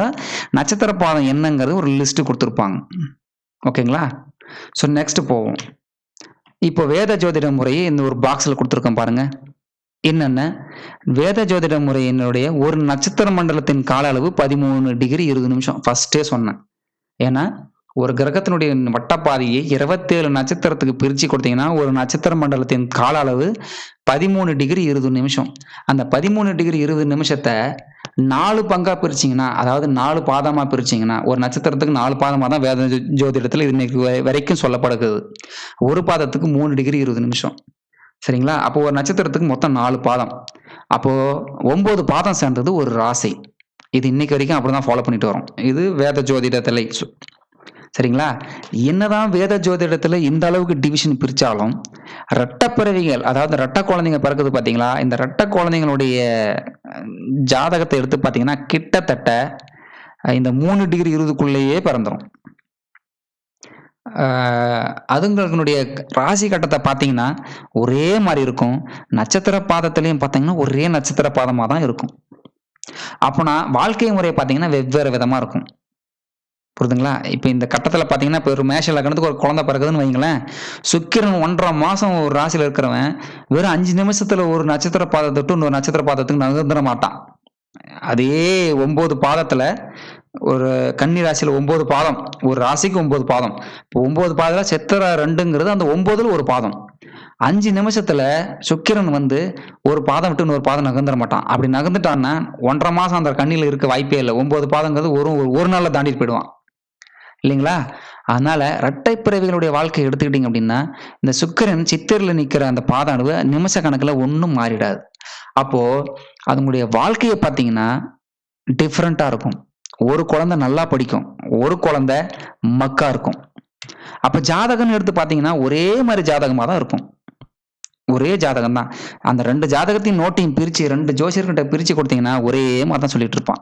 ஆனால் வாழ்க்கை வேற வேற மாதிரி இருக்கும். ஒரு குழந்தை நல்லா திருமணமாகி நல்லா குழந்தை குட்டியோட இருக்கும், ஒரு குழந்தைக்கு திருமணமே ஆகாம பொண்ணு தேடிட்டு இருப்பாங்க. அப்போ இது ஏன், எதனால் அப்படின்னு ஒரு கொஸ்டின் வருது. இந்த கேள்விக்கு பதில் தேட போய் தான் கேபி ஜோதிட முறை அப்படின்ற ஒரு முறைய அந்த ப்ரொஃபசர் பேராசிரியர் KS கிருஷ்ணமூர்த்திங்கிறவர் அறிமுகப்படுத்துகிறார் ஜோதிட இதுக்கு. சரிங்களா? அதாவது உலகத்தில் கண்டுபிடிக்கக்கூடிய பலவிதமான கண்டுபிடிப்புகள் எல்லாம் மனிதன் ஏன் எதனாலும் ஒரு பகுத்தறிவு கேள்வியை தொடுத்து அதுக்கு விடத்தட போய் தான் நிறைய கண்டுபிடிப்புகள் உலகத்திற்கு வந்திருக்கு. அதுபோல வேத ஜோதிட முறையில இந்த ராசி நவாம்சத்தையும் வச்சு பலன் காணிக்கக்கூடிய அந்த மெத்தட்ல ட்வின்ஸ் பர்த்துக்கு கணிக்க முடியல, இரட்டை பிறவிகளுக்கு கணிக்க முடியல. அப்ப வேத ஜோதிடத்துல இரட்டை பிறவிகளுக்கு கணிக்க முடியாதா அப்படின்னா இருக்கு. அது இருக்கு. எப்படி பார்க்கணும் அப்படின்னா சஷ்டியாம்சம்னு ஒன்று இருக்கு. 60 டிவிஷனா பிரிக்கணும் ஒரு ராசி. அதுல இரட்டை பிறவிகளுடைய வாழ்க்கையில கிரகங்கள் மாறும். அதே போல மற்ற வர்க்க சக்கரெல்லாம் இருக்கு. நீங்க அதெல்லாம் பார்த்தீங்கன்னா டோட்டலா சேஞ்ச் ஆகும். ஸோ அதெல்லாம் பார்த்து பலன் சொல்லணும். ஒரு வர்க்க சக்கராவும் ஒரு பர்பஸை சொல்லும். இப்போ இந்த நவாம்சங்கிற வர்க்க சக்கராவே வாழ்க்கை துணையை தான் சொல்லும், மனைவியை தான் சொல்லும். அதனாலதான் ராசி கட்டத்தை அந்த சம்பந்தப்பட்ட ஜாதகனுடைய கட்டமாகவும் நவாம்சத்தை மனைவியினுடைய ஜாதகமாக வச்சு ஒரு சேர இந்த லைஃப் எப்படி இருக்குன்னு செக் பண்றதுக்காக கொடுத்துருக்காங்க. ஆனா வர்க்க சக்கரான்னு எடுத்துக்கிட்டீங்கன்னா ஏகப்பட்ட வர்க்க சக்கரா இருக்கு. ஒரு சக்கராவும் ஒரு பலனுக்காக இருக்கும். அதுல சில சக்கராவில் ட்வின்ஸ் பர்த்தா இருந்தாலும் அந்த கிரக அமைப்பு மாறிடும். அதை எந்த டிகிரியில எந்த பாதத்தில் நின்னா, எவ்வளவு நின்னா ஒரு ராசிக்கு மாறுங்கிறத ஒரு ஜோதிடன் தெரிஞ்சு வச்சிருக்கணும். இப்ப ராசி கட்டமா, நவாம்சம் கட்டம்னா ஒரு பிரிண்ட் பேப்பர்ல குடுப்பாங்க. பக்கத்திலேயே எல்லாரும் கம்ப்யூட்டர் தூக்கிக்கிட்டு சுத்தி நிக்க முடியாது. அப்போ அஸ்ட்ரானமி தெரியல அப்படின்னா, இந்த கிரகம் வந்து நீங்க ஒரு டிகிரிய பார்த்தீங்க அப்படின்னா, டிகிரி எல்லாம் குடுத்துருவாங்க. ஒரு பேப்பர்ல ஒரு கிரகம் எந்த நட்சத்திரத்துல எந்த டிகிரில நிக்குதுங்கிறதெல்லாம் வந்துரும். அந்த டிகிரிய பார்த்த உடனே இது சஷ்டியாம்சத்தில் எந்த ராசியில உட்காரும், சப்தாம்சத்தில் எந்த ராசியில உட்காரும், புரியுதுங்களா? திரிசாம்சத்தில் எந்த இடத்துல உட்காரும், இப்படி வந்து அந்த அந்த கால்குலேஷன் மைண்ட்ல ஓடணும். ஓடி பார்த்தா மட்டும்தான் பலனை கணிச்சியே சொல்ல முடியும். இல்லைன்னா ஜோதிடனே கிடையாது. இன்னைக்கு எல்லாம் போலி சாமியார் மாதிரி போலி ஜோதிடனுங்க ஏகப்பட்ட பேர் இருக்கான். சரி, அதெல்லாம் நான் அந்த மேட்டருக்கு வரல. ஆனா ஜோதிடனா ஆகணும்னா நீங்க இதெல்லாம் கத்துக்கிட்டா மட்டும்தான் வர முடியும். ஸோ இதை பார்த்தீங்க அப்படின்னா இது வேத ஜோதிட முறை. இப்போ இது வந்து பாக்ஸ்ல இருக்குது. இப்போ இது கேபி முறை. இப்போ வேத ஜோதிட முறையில, அதாவது நான் ஸ்டார்டிங்ல சொல்ல வரேன் பாருங்க, ஷார்ட்டா ஒரு கிரகத்தை சுத்தி வரக்கூடிய அந்த வட்டப்பாதையை 12 பாகமா பிரிக்கிறாங்க.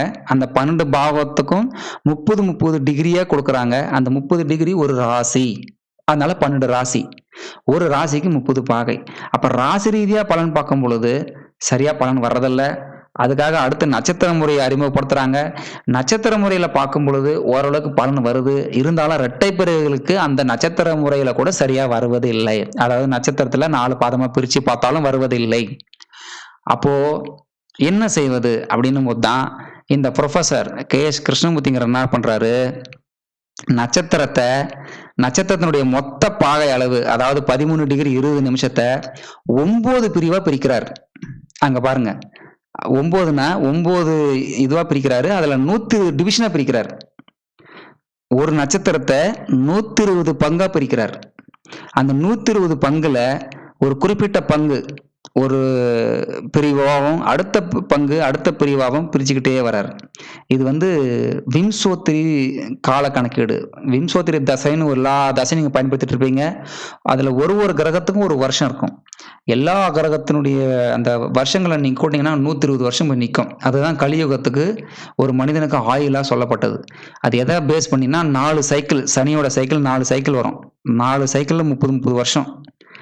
தர்மா, கர்மா, காமா, மோக்ஷா 4 இது புருஷார்த்தங்கள் பேரு. தர்மம், கர்மம், காமம், மோக்ஷம். அறம், பொருள், இன்பம், வீடுன்னு சொல்லுவாங்க. அறம், பொருள், இன்பத்துக்கு மட்டும் திருக்குறள் விளக்கம் இருக்கும், வீட்டுக்கு இருக்காது. அதாவது மோட்சத்துக்கு இருக்காது. இந்த 4 சைக்கிளுக்கும் ஒரு சைக்கிளுக்கு 30 வருஷம் வச்சுக்கோங்களேன். இந்த 4 சைக்கிள் முடிச்சுன்னா ஒருத்தனுக்கு பிறவி முடிஞ்சு. அதனாலதான் 120 வருஷம். இந்த 120 வருஷத்துல 9 நவகிரகம் 9 நட்சத்திரத்தை தொடும். 9 நட்சத்திரத்துக்கும் ஒரு கிரகம் வந்து அதிபதியா இருக்கும். இது வந்து ஜோதிஷம் தெரிஞ்சவங்களுக்கு தெரியும். அஸ்வினி நட்சத்திரம் கேதுக்கு, பரணி சுக்கிரனுக்கு, கிருத்திகை சூரியனுக்கு. அப்படியே பாத்தீங்கன்னா அஸ்வினி மேஷத்துல ஸ்டார்ட் ஆகி கடகத்துல போய் ஆயில்யத்துல முடியும். அந்த ஆயில்யத்தை முடிச்சுன்னா 4 ராசி 120 பாகை, 120 டிகிரியும் முடியும், 120 வருஷமும் முடியும். 120 டிகிரிய ஒரு கிரகம் டிரான்சிட் ஆகுது அப்படின்னா 120 வருஷத்துக்கும் கடந்து முடிஞ்சிச்சுன்னு அர்த்தம். இந்த ஃபார்முலாவை தான் கொண்டு வந்து ஒரு நட்சத்திரத்துக்கு பிரிக்கிறார். அந்த 120 டிவிஷனா பிரிச்சு அதை வந்து அந்த கிரகத்துக்கு எவ்வளவு வருஷம் ஒதுக்கப்பட்டிருக்கோ அந்த இதை வந்து பெருக்கிறார். இப்போ ஒரு நட்சத்திர பாகை வந்து பாத்தீங்கன்னா 13 டிகிரி 20 செகண்டு. அதை அப்படியே செகண்டா மாத்தினீங்கன்னா 13 பெருக்கல் 60 பாத்தீங்கன்னா 780. அது 20ஐயும் கூட்டிக்கிட்டீங்கன்னா 800 கலைகள்னு சொல்லியிருக்கேன். இந்த 800 கலைகள் தான் நிமிஷம். சாரி, 800 நிமிஷம்னு பேர். இங்கிலீஷ்ல நிமிஷம்னு சொல்லுவாங்க, மினிட்ஸ் அப்படின்னு சொல்லுவாங்க. தமிழ்ல கலைகள்னு சொல்லுவாங்க. பாகை, கலை, வெகலைன்னு சொல்லுவாங்க. இங்கிலீஷ்ல டிகிரி, மினிட்ஸ், செகண்ட். ஸோ இப்போ இங்க 13 20 வந்து நீங்க நிமிஷமா மாத்தினீங்க, அதாவது மினிட்ஸ்னு மாத்தினீங்கன்னா 800 மினிட்ஸ். ஏன் 800 மினிட்ஸ் ஒரே யூனிட்ல கொண்டு வரேன்னா பெருக்கிறதுக்கு ஈஸியா இருக்கும். அடியும் இன்ச்சையும் ஒரே நேரத்துல பெருக்கி வகுக்க முடியாது. எதையாவது ஒண்ணு ஒரு இதுக்கு கொண்டு வரணும். ஒண்ணு எல்லாத்தையும் அடிக்கு கொண்டு வரணும், அல்லது இன்ச்சுக்கு கொண்டு வரணும், இல்லைங்களா? மீட்டரு சென்டிமீட்டர்னு கலந்துருந்தா பெருக்கி வகுக்க முடியுமா? கஷ்டம். எல்லாத்தையும் ஒரு சென்டிமீட்டர் கொண்டு வா அல்லது மீட்டர் கொண்டு வா. ஏதாவது கொண்டு வந்தா தான் அதை 4 பங்கா பிரிச்சா எவ்வளவு வரும், 8 பங்கா பிரிச்சா எவ்வளவு வரும்னு. அதனால ஒரு நட்சத்திர பாகையினுடைய கணக்களவு எடுத்துக்கிட்டீங்கன்னா 13 டிகிரி 20 நிமிஷம். இந்த 13 20 வந்து நான் மினிட்ஸா மாத்திடுறேன். அப்போ ஒரு டிகிரிக்கு வந்து 60 நிமிஷம். அப்போ 13 பெருக்கல் 60 780. அதோட அந்த 20ஐயும் கொண்டீங்கன்னா 800 மினிட்ஸ். இந்த 800 நிமிஷத்தை 120 பங்கா பிரிக்கணும். 120 பங்கால வகுத்தீங்கன்னா, ஒரு பங்கு எவ்வளோன்னு வரும். அந்த ஒரு பங்க இப்ப கேதுக்கு பார்த்தீங்கன்னா 7 பங்கு. அந்த 7 பங்கால பெருக்கினீங்கன்னா, எவ்வளோ வரும்னா 46 மினிட்ஸ் வருது. இந்த 46 மினிட்ஸு அப்படியே டிகிரி மினிட்ஸா திரும்பவும் கன்வெர்ட் பண்ணீங்க அப்படின்னா, 0 டிகிரி 46 மினிட்ஸ் 40 செகண்ட் வரும். இந்த இதுவரைக்கும் ஒரு டிவிஷன். அதுக்கு கேது வந்து அதிபதியா இருப்பார். அதாவது ஒரு நட்சத்திரத்தினுடைய அந்த 13, 20 9 பிரிவா பிரிச்சு, அந்த 9 பிரிவுக்கும் ஒரு கிரகத்த அதிபதியா வச்சிருக்கிறார். இதுதான் கேபி ஜோதிட முறையில அடிப்படை ஃபார்முலா. அடிப்படை விதிமுறையே இதுதான். வேத ஜோதிட முறையில பார்த்தீங்கன்னா, ஒரு நட்சத்திரத்துக்கு 4 பாதமா இருக்கும். ஒரு பாதத்துல எந்தெந்த கிரகம் உட்காருதுன்னு பார்த்து, அந்த பாதத்துக்கு நவாம்ச சக்கரத்துல எந்த ராசியில உட்காருதுன்னு வச்சு பலன் சொல்லுவாங்க. ஆனா இந்த இதுல இது நட்சத்திரத்தினுடைய டிவிஷன். இங்க வந்து இதுவும் நட்சத்திர டிவிஷன் தான். இது 4, இது 9. ஆனா 9ம் சரிபங்கா இல்ல. அந்த விம்சோத்தி பிரகாரமே எவ்வளவு பிரிவுன்னு பிரிச்சு அது பிரிச்சு கொடுத்திருக்கிறார். இப்போ ஒரு நட்சத்திரத்தை எடுத்துட்டீங்கன்னா 0, 46, 40 வரைக்கும் கேது இருக்கும். அடுத்து 3 வரைக்கும் சுக்கிரன் இருக்கும். அடுத்து 3, 40 வரைக்கும் சூரியன் இருக்கும். அடுத்து 4, 46, 40 வரைக்கும் சந்திரன் இருக்கும். இது என்னன்னா இது காமன் ஃபார்முலா இல்ல. இது கேதுனுடைய நட்சத்திரத்துக்கு கேதுல இருந்து ஸ்டார்ட் ஆகும். சூரியனுடைய நட்சத்திரம்னா சூரியன்ல இருந்து ஸ்டார்ட் ஆகும். ஃபர்ஸ்ட் இது சூரியன் வருவார், அடுத்து சந்திரன் வரும். அந்த மாதிரி அப்படியே ரொட்டேஷன் ஆகும். இது இப்போ இந்த அஸ்வினி நட்சத்திரத்துக்கு எடுத்துக்கிட்டீங்கன்னா இதுதான் ஃபார்முலா. அப்படியே பரணிக்கு எடுத்துக்கிட்டீங்கன்னா மறுபடியும் சுக்கிரன் தானே அந்த பரணிக்கு அதிபதி. அப்ப சுக்கிரன்ல இருந்து அப்படியே சூரியன் சந்திரன் அப்படியே போகும். கேது கடைசியா வரும். இப்படி ஒன்னொன்னுத்துக்கும் அவர் வந்து பிரிக்கிறார். இப்படி பிரிச்சிட்ட பிறகு ஒரு குழந்தை பிறக்கும் பொழுது அந்த நட்சத்திரத்தினுடைய 9 டிவிஷன்ல எந்த டிவிஷன்ல அந்த குழந்தை பிறக்கிறது அப்படிங்கறத செக் பண்ணணும். அந்த எந்த டிவிஷன்ல பிறக்குதோ அந்த லார்டு தான் அந்த குழந்தையினுடைய தலைவிதியை நிர்ணயிப்பார். புரியுதுங்களா? அதுதான் நிர்ணயிப்பார். மற்றதெல்லாம் நிர்ணயிக்காது. இப்போ நாங்கள் சார்ட்டை காமிக்கிறோம் பாருங்க. ஸோ உங்களுக்கு அப்படியே கீழே காமிக்கும் போது புரியும். ஸோ ஃபர்ஸ்ட் இது அடுத்து பாருங்க. இது வந்து கம்பேரிசன். இது வேத ஜோதிட முறையில் ஒரு குழந்தை பிறந்தால் இப்போ மேஷத்தில் பிறகுது அப்படின்னா மேஷங்கிறது லக்னம். அடுத்து அப்படியே 12 பாவம் வருது இல்லைங்களா? இது ஃபர்ஸ்ட்லேயே விளக்கிட்டேன். சரிங்களா? ஒரு லக்னம்ங்கிறது 2 மணி நேரம் ரன் ஆகும் ஒரு நாளைக்கு. 24 மணி நேரம் மொத்தம் 12 லக்னம் 12, 2, 24. அப்போ ஒரு லக்னத்தினுடைய கால அளவு எவ்வளோன்னா 30 டிகிரி. ஏன்னா ஒரு ராசியை தான் லக்னமாக நம்ம வச்சு பலன் சொல்கிறோம். மேஷ ராசினா மேஷ லக்னம்.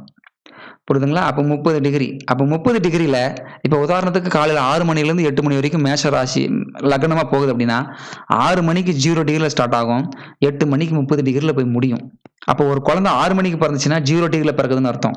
ஒரு குழந்தை 7 மணிக்கு பிறகுதுன்னா 15 டிகிரியில் பிறகுதுன்னு அர்த்தம். 8 மணிக்கு பிறகுதுன்னா 30 டிகிரியில் பிறகுதுன்னு அர்த்தம். இந்த 3க்குமே நீங்க என்ன பண்ணீங்க எடுத்துக்கிட்டீங்கன்னா மேஷ லக்னம் தான் போடுவீங்க. ஆனா பாவம்ங்கிறது என்ன அப்படின்னா ஒரு பாவத்தின் வந்து எல்லாமே 30 இருக்காது. இப்போ உதாரணத்துக்கு ஒரு நாளைக்கு 24 மணி நேரம்னு வைங்களேன். ஒரு நாளைக்கு 24 மணி நேரங்கிறது இங்கிலீஷ் கணக்கு. ஆனா ஒரு நாளுங்கிறது என்ன? முதல்ல நான் சூரிய உதயத்திலிருந்து அடுத்து நான் சூரிய உதயத்தை பார்த்தீங்கன்னா ஒரு நாள் ஓவர் இல்லைங்களா? அப்போ ஒரு நாளைக்கு ஒரு சூரிய உதயம் ஒரு டைமிங்ல ஸ்டார்ட் ஆகுதுன்னா அதே டைமிங்ல அடுத்த நாள் ஸ்டார்ட் ஆகுது. முன்ன பின்ன மாறுதா? அதே போல பகல் கால அளவு எடுத்துக்கிட்டீங்கன்னா 12 மணி நேரம் பகல் அப்படின்னு ஒரு ரஃபா வச்சுருக்கிறோம். ஆனா அந்த 12 மணி நேரம் பகலாவே இருக்கா? காலையில 6:30 மணிக்கு உதயம் ஆச்சுன்னா 5:30 மணிக்கெல்லாம் பொழுது வந்துடும். அப்போ நைட்டு ஜாஸ்தியா இருக்கும். சில நாள்ல நைட்டு கம்மியா இருக்கும், பகல் ஜாஸ்தியா இருக்கும். முன்ன பின்ன வருதா? அப்போ அதே பார்க்கலாம் இங்கேயும் பாவ கணக்கீடுங்கிறது எடுத்துக்கிட்டீங்கன்னா 30ஆவே இருக்காது. முன்ன பின்ன மாறும். அது அன்னன்னைக்கு சூரிய உதய சூரிய அஸ்தமனத்தை பொறுத்து அந்த பாவனுடைய அமைப்பும் மாறும். பாவம்னா என்ன அப்படின்னா ஒரு குழந்தை பிறக்கும் பொழுது ஒரு ராசியில ஒரு நட்சத்திர மண்டலத்துல என்ன பாகையில் அந்த குழந்தை ஜனனம் ஆகுதோ அந்த பாகை தான் ஆரம்ப பாகையா வச்சுக்கணும். அதுக்கு முன்னாடி இருக்கிறதெல்லாம் ப்ரீவியஸ் வேற பாவம்னு அர்த்தம். அதுதான் லக்ன ஆரம்ப பாவம். அதுல இருந்து கிட்டத்தட்ட 30 டிகிரி வரைக்கும் ரன் ஆகும். அந்த 30 டிகிரி 30 டிகிரி வரைக்கும் போச்சுன்னா 12 மணி நேரம் பகலா இருக்கணும். அப்பதான் போகும், இல்லைன்னா போகாது. குறைவா இருந்துச்சுன்னா அதுக்கு தகுந்த மாதிரி குறைஞ்சிரும். ஓகேங்களா? ஸோ அதே மாதிரி பார்த்தீங்கன்னா ஒரு பாவமும் அதுக்கு தகுந்த மாதிரி உதயமாகும். அதுதான் அவர் என்ன பண்றாரு அப்படின்னா இந்த வேத ஜோதிட முறையில ஒரு பாவம் ஒரு ராசியில ஆரம்பமாகுது அப்படின்னா அது 8 மணிக்கு ஆரம்பிச்சாலும் மேஷம்தான், 6 மணிக்கு ஆரம்பிச்சாலும் மேஷம்தான் எழுதுறதை விட்டுட்டு எந்த பாகையில் ஆரம்பமாகுதோ அதுல இருந்தே போடுங்க அப்படின்ற மாதிரி அவர் வந்து ஃபார்முலா ஃபிட் பண்றாரு. அதாவது லக்னம் அந்த டிகிரி எதில் ஆரம்பமாகுதோ அந்த ஆரம்ப டிகிரியை மென்ஷன் பண்ணி போடுங்க. அப்போதான் அந்த பாவம் கரெக்டா உட்காரும். எந்த கிரகம் எந்த பாவத்துல உட்காந்துருக்குங்கிறத ஈஸியா கணிக்க முடியும்னு கேபியில வச்சிருக்காங்க. அதனால தான் நீங்க கேபி பாவ சக்கரா பார்த்தீங்கன்னா 12 ராசியிலையும் 12 பாவத்துக்கும் டிகிரி இருக்கும். ஆனா வேதிக் முறையில லக்னத்துக்கு மட்டும்தான் இருக்கும். மீதிலாம் அப்படியே ராசியே அந்தந்த ராசியை அந்தந்த பாவமா எடுத்துப்பாங்க. ஆனா கேபியில் அப்படி இருக்காது. எந்த பாகையில ஆரம்பமாகுதோ அது வரைக்கும் அந்த பாவம் இருக்கும். இப்ப பாருங்க, இப்ப இந்த சார்ட்ல பாத்தீங்கன்னா லக்னங்கிறது 6 டிகிரில ஸ்டார்ட் ஆகுது. 2ஆம் பாவங்கிறது ரிஷபத்துல 6 டிகிரில ஸ்டார்ட் ஆகுது. அப்போ மேஷத்துல 6 டிகிரில இருந்து ரிஷபம் 6 டிகிரி வரைக்கும் 1ஆம் பாவம். அப்போ மேஷத்துல 6க்கு முன்னாடி இருக்கிற 5, 4, 3, 2, 1 எல்லாம் 12ஆம் பாவம். 1ஆம் பாவம் கிடையாது. ஆனா வேதிக் முறையில பாத்தீங்கன்னா 1ஆம் பாவமா தான் போடுவோம். புரியுதுங்களா? இப்ப அடுத்து இங்க நான் போட்டிருக்கேன் பாருங்க. இது உங்களுக்கு நல்ல ஒரு கிளியரான ஒரு வியூ. இப்ப 6 மணிக்கு ஒரு குழந்தை பிறக்குது அப்படின்னா, அவன் 0 டிகிரில, அதாவது மேஷத்துல 0 டிகிரில பிறக்குறான். அப்போ செவ்வாய் வந்து இன்கேஸ் 4 டிகிரில இருக்கிறான் அப்படின்னா, 0 டிகிரில பிறந்தவனுக்கு 4வது டிகிரி அடுத்து தான் வரும். அப்போ அவனுக்கு செவ்வாய் 1ஆம் பாவத்துல இருக்கிறதா அர்த்தம். இன்கேஸ் 6வது டிகிரில ஒரு பையன் பிறக்கிறான், மேஷத்துல 6வது டிகிரில ஒரு பையன் பிறக்கிறான்னா செவ்வாய் 4வது டிகிரியில் நிற்கிறார். அதே மேஷத்துல 4th டிகிரி 4ஆம் டிகிரியில் நிற்கிறாரு. அப்போ 6ஆம் டிகிரில பிறக்கிறவனுக்கு 4ஆம் டிகிரி முதல் பாவம் கிடையாது, பின்னோக்கி 12ஆம் பாவத்துல போயிடும். அப்போ ஒரு மேஷ லக்னக்காரன பையனுக்கு செவ்வாய் 1ஆம் பாவமா வருவாரு, இன்னொரு மேஷ லக்னக்கார பையனுக்கு செவ்வாய் 12ஆம் பாவத்துக்கு போயிடுவாரு. அப்போ 1ஆம் பாவத்துல பிறந்த பையனுக்கு செவ்வாய் வந்து ஒரு பலனை தருவான். 12ஆம் பாவமா போகக்கூடிய மேஷ லக்னக்கார பையனுக்கு வேற பலனை தான் தருவான். ஒரே பலனை தரவே மாட்டான். ஆனா வேதிக்கு முறையில பாத்தீங்கன்னா இந்த மாதிரி டிகிரி இல்லாம வெறும் லக்னம் கிரகம் அப்படின்ற மாதிரி ராசி கட்டத்தை மட்டும் நீங்க பாக்குறதுனால லக்னத்துல தான் செவ்வாய் இருக்கிறாரு, அதை தான் பலன் தருவாரு, அதை தான் தருவாருன்னு ஒரே ஃபார்முலாவை தான் உட்காந்து ஜோசியர்கள் வந்து சொல்லிக்கிட்டு இருப்பாங்க. அது நடைமுறையில பாத்தீங்கன்னா அது ஒத்தே போகாது.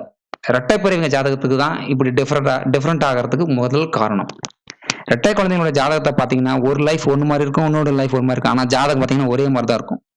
என்ன காரணம் அப்படின்னா அந்த டிகிரி, அந்த லக்னத்தினுடைய அந்த உதயம் டிகிரி என்னவோ அந்த டிகிரிக்கு பின்பக்கமா கிரகம் இருந்துச்சுன்னா அது 12க்கு போயிடும். முன்பக்கமா இருந்துச்சுன்னா லக்னத்துக்கு வந்துடும். 12க்கு போச்சுன்னா 12ஆம் பாவங்கிறது செலவு, தூக்கம், அது வந்து பலன் வேற. லக்னத்துக்கு வந்துச்சுன்னா உடம்பு, சரீரம், ரூபம், குணம் அப்படின்னு அர்த்தம் உண்டு. அப்போ லக்னத்துக்கு முத பாவம் தான் அந்த பையன் கோவக்கார பையனா இருப்பான். 12க்கு போயிட்டுனா கோவக்கார பையன்லாம் ஒன்றும் இருக்க மாட்டான். அவன் சோம்பேறியா இருப்பான், நல்லா தூங்கி இது பண்ற பையனா இருப்பான். ஓகேங்களா? ஸோ இதுதான் கேபி மெத்தட். 12 பாவத்துக்கும் அது எந்த டிகிரியில் ஆரம்பமாகுதுங்கிறத அப்படியே மென்ஷன் பண்றாரு. 1. 2வது, ஒரு நட்சத்திரத்தை 9 பாகமா பிரிக்கிறார். அதாவது 9 பிரிவா பிரிக்கிறாரு. அந்த 9 பிரிவையும் முதல்ல 120 பங்கா பிரிச்சு ஒரு கிரகத்துக்கு எவ்வளவு பிரிவு விம்சோத்தில் சொல்லப்பட்டிருக்கோ அதை பெருக்கி அந்த டிகிரி கணக்கு போட்டுக்கிறார். இதுதான் கேபி மெத்தட். என்னதான் இருந்தாலும் ஒரு பவர் பாயிண்ட் ஸ்லைடில் உங்களுக்கு கிளியரா சொல்லிட முடியாது. ஆனா அடிப்படையை சொல்லிக் கொடுக்க முடியும். வேத முறையிலும் கேபி முறையிலும் என்ன டிஃபரன்ஸ் இருக்கு, சிமிலாரிட்டிஸ் என்ன, டிஃபரன்ஸ் என்னங்கிறத சொல்லித்தர முடியும். மற்றது எல்லாத்தையும் சொல்லித்தர முடியாது. அப்படி உட்காந்து கத்துக்கிறதா இருந்தா, அதாவது உங்க பிரெயின் எவ்வளவு அளவுக்கு எடுத்துக்குது அப்படிங்கறத வச்சு கொஞ்சம் கொஞ்சமா சொல்லி வேணா தரலாம். கொஞ்சம் கொஞ்சமா சொல்லி கொடுத்தா நல்லா கேட்ச் பண்ணிக்கலாம் ஒரு ஜோதிடர் ஆகணும்னா. ஆனா மேத்தமேட்டிக்ஸ் நாலேஜ் இல்லாம நீங்க கத்துக்கவே முடியாது. கொஞ்சமாவது மேத்தமேட்டிக்ஸ் தெரியணும். அஸ்ட்ரானமி தெரியாம ஒருத்தன் ஜோதிடர் ஆகவே முடியாது. அஸ்ட்ரானமி கத்துக்காம கிரகத்தினுடைய பாகையினுடைய கால அளவு என்னன்னு தெரிஞ்சுக்காம நீங்க ஜோதிடர் புக் எடுத்துட்டீங்கன்னா அதை விட வெக்கக்கேடு வேற எதுவும் இல்லை. பணத்துக்காக ஜோதிஷ கலையை கையில் எடுக்காதீங்க. ஜோதிஷ கலைங்கிறது வந்து ஒரு அற்புதமான கலை. இந்த கலையில நல்ல ஞானம் உள்ளவங்களுக்கு மட்டும்தான் இந்த இது வேலை செய்யும். மற்றவங்களெல்லாம் சொல்ல முடியாது. சும்மா நான் ஏதோ எல்லாம் பணம் சம்பாதிக்கிறாங்க நானும் பணம் சம்பாதிக்கிறேன்னு புக்கு தூக்கிக்கிட்டு நீங்க பண்ற சில ட்ரிக்ஸ்னால ஒரு மனிதன் எதை நம்புகிறானோ அதன் மீது ஏமாற்றம் அடைந்தால் ஏமாற்றியவனை மட்டுமல்ல ஏமாந்த விஷயத்தையும் பொய்ன்னு சொல்லிடுவான். ஒரு சாமியார் வந்து கடவுள் பேரை சொல்லி ஏமாத்தி ஃப்ராடு பண்றான் அப்படின்னா அந்த சாமியார் மட்டும் திட்ட மாட்டான், அந்த கடவுளுக்கும் கெட்ட பேர். அதனாலதான் இந்து மதம் இன்னைக்கு வரைக்கும் கெட்டு போயின்னு இருக்கு. இந்து மதத்தை வச்சு பணம் சம்பாதிக்கிறதுக்கு என்னென்ன ட்ரிக்ஸ் நம்மால் பயன்படுத்தின்னு போறானோ அதுல எல்லாம் ஏமாறுறான் பாருங்க. அத்தனை பேரும் இந்து மதத்தை காத்து போறான். அதனால தான் இன்னைக்கு நாத்திகவாதிகள் அதிகமாயிட்டான். பெரியார் கட்சிங்கலாம் வந்து இந்து மதத்தை ரொம்ப துப்புறான். ஆனா இந்து மதத்துல இருக்கிற அடிப்படை கோட்பாடுகளே வேற. அதே போல தான் ஜோதிஷங்கிறது ஒரு உசந்தது. வேதத்திலே மிக உயர்ந்த கலை ஜோதிஷ கலை. இந்த ஜோதிஷ கலையை வந்து கத்துக்கணும்னா, அடிப்படையிலிருந்து ஒருத்தன் கத்துக்கிட்டா மட்டும் தான் அவனால ஜோதிஷம் சரியா சொல்ல முடியும். சும்மா நானும் உட்காந்துக்கிட்டேன் ஒரு 3 மாசம் கிளாஸ் போனேன், 2 மாசம் கிளாஸ் போனேன், எதையோ ஒண்ணு கத்துக்கிட்டேன், ஜோசியம்னு வந்து உட்காந்துக்கிட்டேன்னா, அதை விட வெட்கக்கேடு வேற எதுவும் இல்ல. பணம் சம்பாதிக்கணும்னு உட்காராதீங்க. அடிப்படை அஸ்ட்ரானமில இருந்து கத்துக்குங்க. ஓகே. இப்ப இது வேத ஜோதிட முறை, கேபி முறை. ஏன் இந்த புரொஃபசர் வந்து ஒரு இரட்டைப்பிறவிகளுக்கு வந்து ஒரு ஆராய்ச்சி பண்ண போக, இந்த சிஸ்டத்தையே அவர் வந்து அடிப்படை சிஸ்டத்தையே டிகிரில இருந்து கொண்டு வராரு. அப்ப வேதிக் முறையில இல்லையா? இருக்கு. ஆனா வேதிக் முறையில இந்த மாதிரி டிகிரி எல்லாம் மென்ஷன் பண்ணிருக்க மாட்டாங்க. ஒன்லி பாவ ரீதியா போயிடுவாங்க. இங்க ஒரு பாவத்தையும் அந்த டிகிரி மென்ஷன் பண்ணுங்க. ஒரு பாவத்தினுடைய ஆரம்ப டிகிரியும் அதனுடைய முடிவு டிகிரியும் மென்ஷன் பண்ணுங்க. அதுக்கு இன்பிட்டிவ்ல கிரகத்தை அடைங்க. அப்போதான் அதனுடைய ப்ரிடிக்ஷன் கரெக்டா வரும்னு அவர் போடுறாரு. ஓகேங்களா? இப்ப அடுத்து பாத்தீங்கன்னா இது பாருங்க. இது என்னுடைய கேபி சார்ட். இப்ப என்னுடைய கேபி சார்ட்ல வேதிக் சார்ட்டா பாத்தீங்கன்னா இந்த மேஷ லக்னம், சந்திரன், அப்படியே புதன், சூரியன் சிம்மத்துல, சுக்கிரன் இது அப்படியே இந்த டிகிரிலாம் எடுத்துருங்க. அப்படியே ஒரு கிரகம் மட்டும் பாத்தீங்கன்னா ஒரு சார்ட் வரும். ஆனா பாவ ரீதியா பாத்தீங்கன்னா இது வேற மாதிரி வரும். இது கேபி சார்ட். ஓகேங்களா? இப்போ இது பாருங்க. இதுதான் இது வச்சு ப்ரிடிக்ஷன் பண்றது எப்படின்னு பாருங்க. இப்போ என்னுடைய ஜாதகத்துல லக்னங்கிறது 6 டிகிரில ஸ்டார்ட் ஆகுது. அது வந்து 2ஆம் பாவத்துல 6 டிகிரில முடியுது. 2ஆம் பாவங்கிறது 6 டிகிரில ஸ்டார்ட் ஆகி ரிஷபத்துல, மிதுனத்துல 3 டிகிரில முடியுது. 3ஆம் பாவம் மிதுனத்துல 3 டிகிரில ஸ்டார்ட் ஆகி அதுலயே 29 டிகிரில முடிஞ்சிருது. அதுக்கப்புறம் 4ஆம் பாவம் ஸ்டார்ட் ஆயிடுது. இப்ப எடுத்துக்கிட்டீங்கன்னா வேதிக் முறையில மிதுனத்துல 30வது டிகிரி கிட்ட, அதாவது 29, 39 வரைக்கும் இது 3 முடிஞ்சு 4th ஸ்டார்ட் ஆயிடுது. இப்போ வந்து ஒரு கிரகம் வந்து 29 டிகிரி, 40, 45, 50 அப்படி ஒரு டிகிரில உட்காருது அப்படின்னா வேதிக் முறையில 3ஆம் பாவத்துக்கு தான் பலன் சொல்லுவோம். ஆனா அது 4ஆம் பாவத்துல இருக்குதுன்னு அர்த்தம். புரியுதுங்களா? இப்ப இதே என்னுடைய மேஷ லக்னம் 6 டிகிரி 8ல ஸ்டார்ட் ஆகுது. அப்ப அதுக்கு முன்னாடி 0ல இருந்து அந்த 6 வரைக்கும் ஏதாவது ஒரு கிரகம் உட்கார்ந்ததுன்னா அது கண்டிப்பா 12ஆம் பாவத்துல தான் இருக்குதுன்னு அர்த்தம். கண்டிப்பா லக்னத்துல கிடையாது. ஸோ இது கேபி. ஸோ இப்போ கேபி வச்சு இப்போ இதை வச்சு இது ஒரு சிம்பிளா எக்ஸ்பிளைன் பண்ணிடுறேன் பாருங்க. இப்போ இந்த பக்கம் இருக்கிறது கேபி சார்ட். இது வந்து இப்போ நான் சொல்லிட்டு வந்ததெல்லாம் பேசிக்ஸ். இந்த பேசிக்ஸ் வந்து புரிஞ்சுக்கிட்டோம், அடிப்படையிலேருந்து கற்றுக்கிட்டா ரொம்ப நல்லது. அட்லீஸ்ட் இந்த பாவத்தினுடைய ஆரம்ப முடிவு என்ன, கிரகம் எங்கே உட்காருது அப்படிங்கிறது தெரிஞ்சுக்கிறது ரொம்ப நல்லது. இப்போ இதெல்லாம் கம்ப்யூட்டரே போட்டு கொடுத்துருது. இப்போல்லாம் என்னதான் கம்ப்யூட்டர் போட்டாலும் நாலேஜ் வேணும். இப்போ நான் என்னுடைய சார்ட்டை வந்து கேபி சார்ட் இங்கே கொடுத்துருக்குறேன். இப்போ இந்த கேபி சார்ட்ல இந்த கேஎஸ் கிருஷ்ணமூர்த்திங்கிறவர் எப்படி ப்ரிடிக்ஷன் கொண்டு வராருங்கிறத பாருங்க. இப்போ பாருங்க, 9 கிரகம் இந்தாண்ட டேபிள் கொடுத்துட்டுனா சூரியன், சந்திரன், செவ்வாய், புதன், குரு, சுக்கிரன், சனி, ராகு, கேது. 9 கிரகம். இந்த 9 கிரகம் தான் நம்ம தலைவிதியை நிர்ணயிக்குது. இந்த பக்கம் கேபி சார்ட் இருக்கு.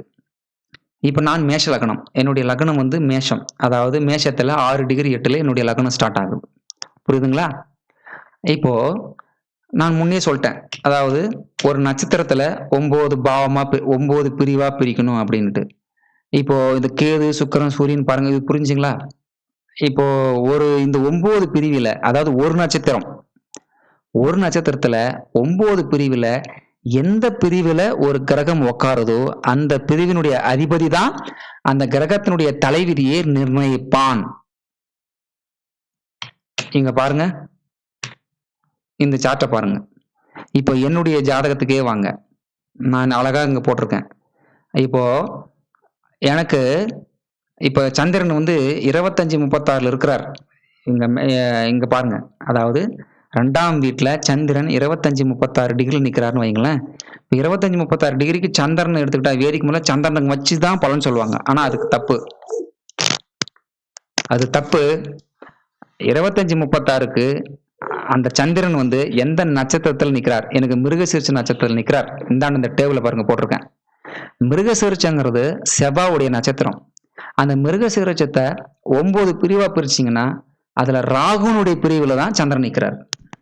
அது பக்கத்துல ராகுன்னு போட்டிருக்கேன் பாரு.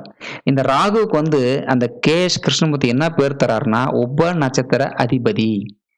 மிருகசீரிஷங்கிறது செவ்வாவுடைய நட்சத்திரம். அப்போ அவரு நட்சத்திர அதிபதி. செவ்வாங்கிறவர் நட்சத்திர அதிபதி. அந்த செவ்வாயினுடைய நட்சத்திரமான மிருகசீரிஷத்தை 9ஆம் நீங்க கூறு போட்டீங்கன்னா, அந்த எந்த கூறுல அந்த கிரகம் நிக்குதோ, அந்த கூறுக்கு அதிபதி உப நட்சத்திர அதிபதி.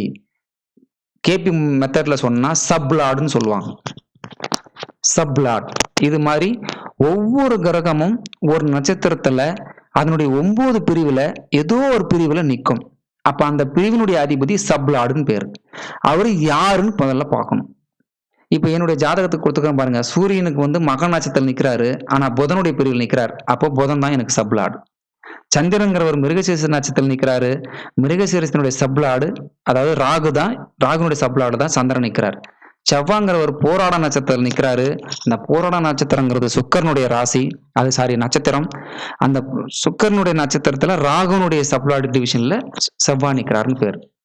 இப்படியே பார்த்துட்டு வந்தீங்கன்னா எல்லா கிரகத்துக்கும் இருக்கு. இப்ப நான் பிறக்கும் பொழுது மிருகசீரிஷ நட்சத்திரத்துல பிறந்திருக்கிறேன். ஏன்னா சந்திரன் மிருகசீரிஷ நட்சத்திரம் இருக்கிறார். சந்திரன் எந்த நட்சத்திரத்தில் இருக்கிறாரோ அதுதான் ஆரம்ப தசை. அப்ப எனக்கு செவ்வாய் தசை தான் ஆரம்பம். செவ்வாய் தசைக்கு அப்புறம் ராகு தசை வரும். ராகு தசைக்கு அப்புறம் குரு தசை வரும். புரியுதுங்களா? அப்போ எனக்கு செவ்வாவை எடுத்துக்கங்க. எனக்கு செவ்வாவை பார்த்தீங்கன்னா நான் பிறக்கும் பொழுது செவ்வாய் தசை. இப்போ இந்த செவ்வாங்கிறவர் ராகுனுடைய சப்லால நிற்கிறார். அப்போ இந்த ராகுங்கிறவர் எங்க நிற்கிறாருன்னா மீனத்துல 12ஆம் பாவத்துல இருக்கிறார். புரியுதுங்களா? அதுதாங்க எழுதிக்கிறேன் பாரு, இந்தாண்ட ராகு 12 அப்படின்ட்டு. அடுத்து பார்த்தீங்கன்னா செவ்வாய் போட்டிருக்கேன் 1 8 9 அப்படின்னு போட்டிருக்கேன். இது என்னப்பா இது 1 8 9ன்னு இருக்கு, ராகு 12ன்னு இருக்கு, இது நம்பரா இருக்கு, இது பார்த்தா ஒன்றும் புரியலையே அப்படின்னு நினைக்கிறீங்களா? அது ஒன்றும் இல்லை, ரொம்ப சிம்பிள் தான். என்ன அப்படின்னா, ஒரு கிரகம் ஒருத்தனுக்கு பலனை எப்படி தரும் அப்படின்னா, அதனுடைய வீட்டில் என்னென்ன பாவம் இருக்கோ. இப்போ என் வீட்டில் என் சொந்தக்காரன் எவங்கிறானோ அவனுக்கு தான் நான் சோறு போடுவேன். முன்னப்பினத்தில் அவனுக்கு சோறு போடுவேனா? போட மாட்டேன். எங்கேயோ அவன் ஊர்ல சொந்தக்காரன் பந்தக்காரன் இருக்கிறானா அவனுக்குலாம் நம்ம கூப்பிட்டு வச்சு வாப்பா என் வீட்டுக்கு வாப்பான்னு சோறு போட மாட்டேன். என் வீட்டுக்கு எவனோ சொந்தக்காரன் வந்துக்கிறானோ அவனுக்கு தான் சோறு போடுவேன். குறிப்பிட்ட காலம் போடுவேன். அப்புறம் அவன் போடான்னிடுவேன். இல்ல முடிஞ்சா நல்லவனா இருந்தா வாழ்க்கை முழுக்க கூட போடுவேன்னு வைங்க. அது போல ஒரு கிரகம் எந்த பலனை தரும்னா அதனுடைய வீட்டுல என்னென்ன பாவம் இருக்கோ அந்த பாவத்தினுடைய பலனை தான் அதிக டாமினேட்டடா தரும். இதுதான் ரூல். ரெண்டாவது, அது எந்த பாவத்துல நின்றுட்டு இருக்கோ அந்த பாவத்தை தான் தரும். சொன்னது புரிஞ்சுதுங்களா? என்னுடைய வீட்டுல எந்தெந்த சொந்தக்காரன் பந்தக்காரன் அவனுக்கு சோறு போடுவேன். நான் யார் வீட்டுல போய் தங்கினுக்கிறனோ அவனுக்கு சோறு போடுவேன். இந்த 2 பேருக்கு தான் நான் போட முடியும். அதுதான் அந்த ரூல். இப்ப எடுத்துக்கிட்டீங்க அப்படின்னா சந்திரன் கடக ராசிக்கு அதிபதி. கடகத்துல பாத்தீங்கன்னா 5ஆம் பாவம் ஸ்டார்ட் ஆகுது என்னுடைய சார்ட்ல, கேபி சார்ட்ல. அப்ப 5ங்கிறத சந்திரன் பயன் பண்ணுவார். அதே போல அவர் எங்க இருக்கிறாருன்னா 2ஆம் வீட்டுல இருக்கிறார். அப்ப 2ஐயும் பயன் பண்ணுவார். இதுதான் அங்க கொடுத்துருப்பேன். சந்திரனுக்கு பாருங்க 5 2ன்னு கொடுத்துருக்கேன் பாருங்க. புரியுதுங்களா? That's all. இப்ப ராகுன்னு எடுத்துட்டீங்கன்னா எங்க இருக்கிறான்னா 12ஆம் பாவத்துல இருக்கிறான். ராகுக்கு சொந்த வீடு கிடையாது, எங்க உட்காந்துக்கிறானோ அதுதான். அப்ப வெறும் 12 மட்டும் தான் கொடுத்துருப்பேன். ராகுக்கு 12 அந்த கட்டத்துல கொடுத்துருக்கேன் பாருங்க. புரியுதுங்களா? இது தெரிஞ்சுக்கணும். ஸோ இதே மாதிரி அந்த டேபிள் கொடுத்துட்டு வந்திருப்பேன். இப்போ எனக்கு தற்போதை, அதாவது எனக்கு செவ்வாய் தசை தான் நான் பிறந்தது. அதுக்கப்புறம் ராகு தசையில பிறந்திருக்கிறேன் பாருங்க. அதாவது ராகு தசை ரன்னிங்கா இருக்கு. செவ்வாய் தசை நான் 86 என்னுடைய டேட் ஆஃப் பர்த். அப்போ எனக்கு 92லயே செவ்வாய் தசை முடிஞ்சிச்சு. கிட்டத்தட்ட 5 வருஷம். 5 86 91 92 94 வருஷம் 6 வருஷத்துலயே முடிஞ்சிச்சு. நான் கரெக்டா பள்ளிக்கூடம் போகும்போது எனக்கு ராகு தசை ஸ்டார்ட். இப்ப ஒரு வேதிக் ஜோதிடர்கிட்ட போயிட்டு ஒரு பையனுக்கு ராகுதசை அந்த படிப்பு நேரத்துல வந்தா எப்படி இருக்கும் அப்படின்னா ஸ்ட்ரைட்டா சொல்லுவாங்க, படிப்பு மந்தமா படிப்பான். ஏன்னா ஒரு பாம்பு கிரகத்தினுடைய தசை நடக்கும்போது அவனுக்கு படிப்பு ஏறாது பெருசா அப்படின்னு தான் சொல்லுவாங்க. இது ஒரு பொது ரூல். ராகு தசை பாம்பு கிரகங்களுடைய திசை படிப்பு காலத்துல வந்துச்சுன்னா அந்த பையன் நல்லா படிக்க மாட்டான் அப்படின்னுவாங்க. அதே போல ராகு கேதுனுடைய திசையில ஒரு பையன் படாது பாடுபடுவான் அப்படின்னுவாங்க, கஷ்டங்களை படுவாங்க. சனி தசையிலோ ராகு கேது தசையில நம்ம இது யூஸ்வலா பேசிக்கிற விஷயம் தானே, ஜனங்களுக்கு கூட தெரியும். ராகு கேது தசையில சனி தசையில ஒருத்தனுக்கு நடக்குது அப்படின்னா அவன் கஷ்டத்தை ஃபேஸ் பண்றான்னு அர்த்தம். குரு தசைனா ஓஹோன்னு இருப்பான் அப்படின்னு ஒரு வச்சுன்னு இருக்காங்க, ஒரு கணக்கு வச்சுங்கிறது. எனக்கு கரெக்டா பாருங்க 6 வயசு ஆகும்போது ராகு தசை ஸ்டார்ட் ஆகுது. அப்ப ராகு என் படிப்பு மந்தமாக்கிடுவானா? ராகு பாத்தீங்கன்னா 12ல இருக்கிறான். எங்க மேஷ லக்னத்துக்கு 12ஆம் வீடான மீனத்துல இருக்கிறான். அப்ப என் படிப்பு வருமா எனக்கு? சாதாரண வேதிக் முறையில பார்த்தா அது பலனே சொல்ல முடியாது. அப்ப வேதிக் முறை பொய்யா? அப்படிலாம் இல்ல. அந்த படிப்புக்கு உண்டான ஒரு வர்க்க சக்கரம் இருக்கு. நீங்க அதுல போய் பார்க்கணும்.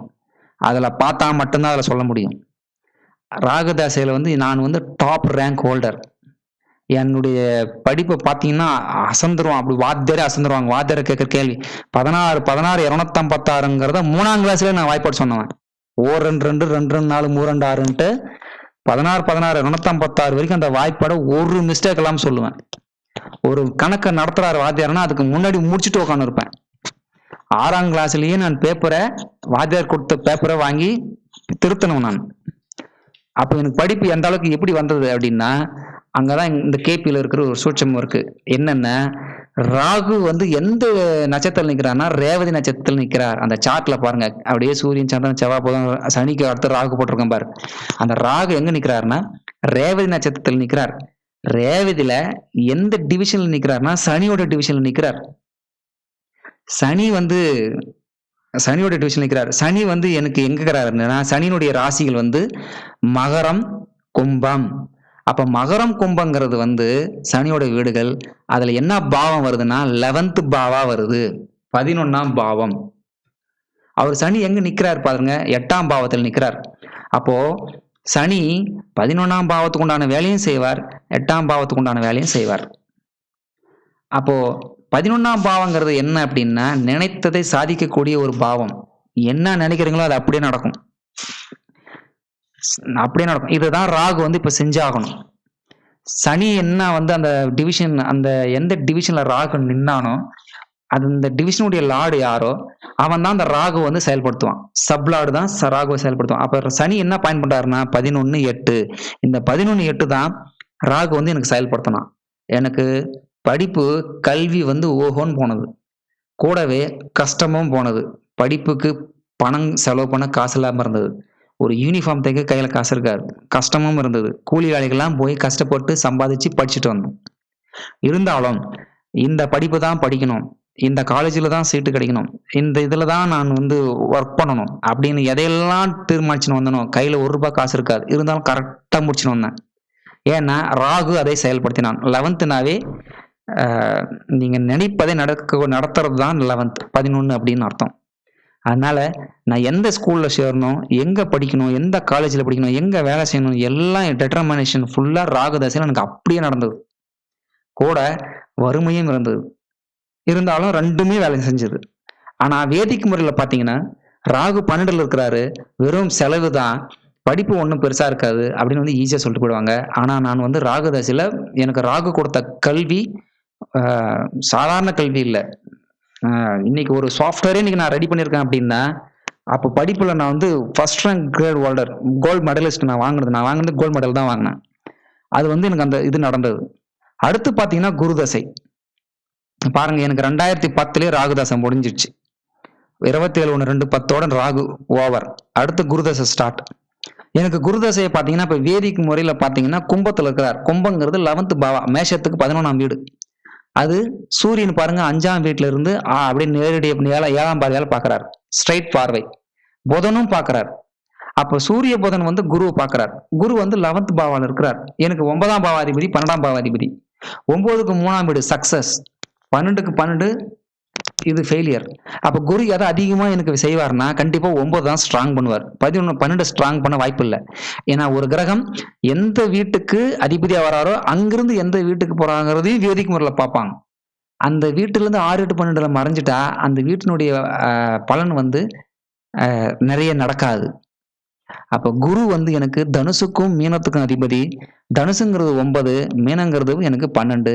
அப்ப 12 மீனத்துக்கு கும்பம் 12. அப்ப மீனம் வந்து எனக்கு அதிகமா செயல்படாது, தனுசு தான் செயல்படும். ஏன்னா தனுசுக்கு 3 சக்சஸ், வெற்றி ஸ்தானம் அர்த்தம், 3ஆம் பாவம். மேஷத்துக்கு 11ஆம் பாவம், நினைச்சுதான் நடத்தக்கூடிய பாவம். அப்ப குரு பகவான் எனக்கு அவருடைய ராசிக்கு 3ல நிக்கிறாரு, மேஷத்துக்கு 11 நிக்கிறார். அப்ப எனக்கு எப்படி நடத்தணும்? ரொம்ப சக்சஸ கொடுக்கணும். ஆனா எனக்கு என்ன நடந்ததுன்னா, குருதசையில நான் படாத பாடுபட்டேன். கிட்டத்தட்ட சோத்துக்கே வழி இல்ல, இருக்க இடமும் இல்ல, படுக்க பாயம் இல்லாத மாதிரி கொண்டு போச்சு. என்ன காரணம் நினைக்கிறீங்க? குரு வந்து எங்க நிக்கிறாருன்னு பாருங்க. குரு வந்து போராட்டாதி நட்சத்திரத்தில் நிற்கிறார். சுயசாரம், அதாவது சுய நட்சத்திரம்னு பேரு. குருவோட நட்சத்திரமே அது. வேதிக்கு முறையில பார்த்தீங்கன்னா, என்ன நட்சத்திரம் பார்த்தா புரட்டாதி நட்சத்திரம் நிற்கிறாரு. அவருடைய சொந்த நட்சத்திரம் நிற்கிறார். சூப்பரா இருக்கிறாருன்னு வந்து இப்ப பிரிடிக்ஷன் சொல்லிடுங்க. இது என்னுடைய ஜாதகத்தையும் உங்களுக்கு சொல்றேன். ஏன்னா, வேற ஜாதகத்த நான் எடுத்து மத்தவங்களுக்கு சொல்ல விரும்பல.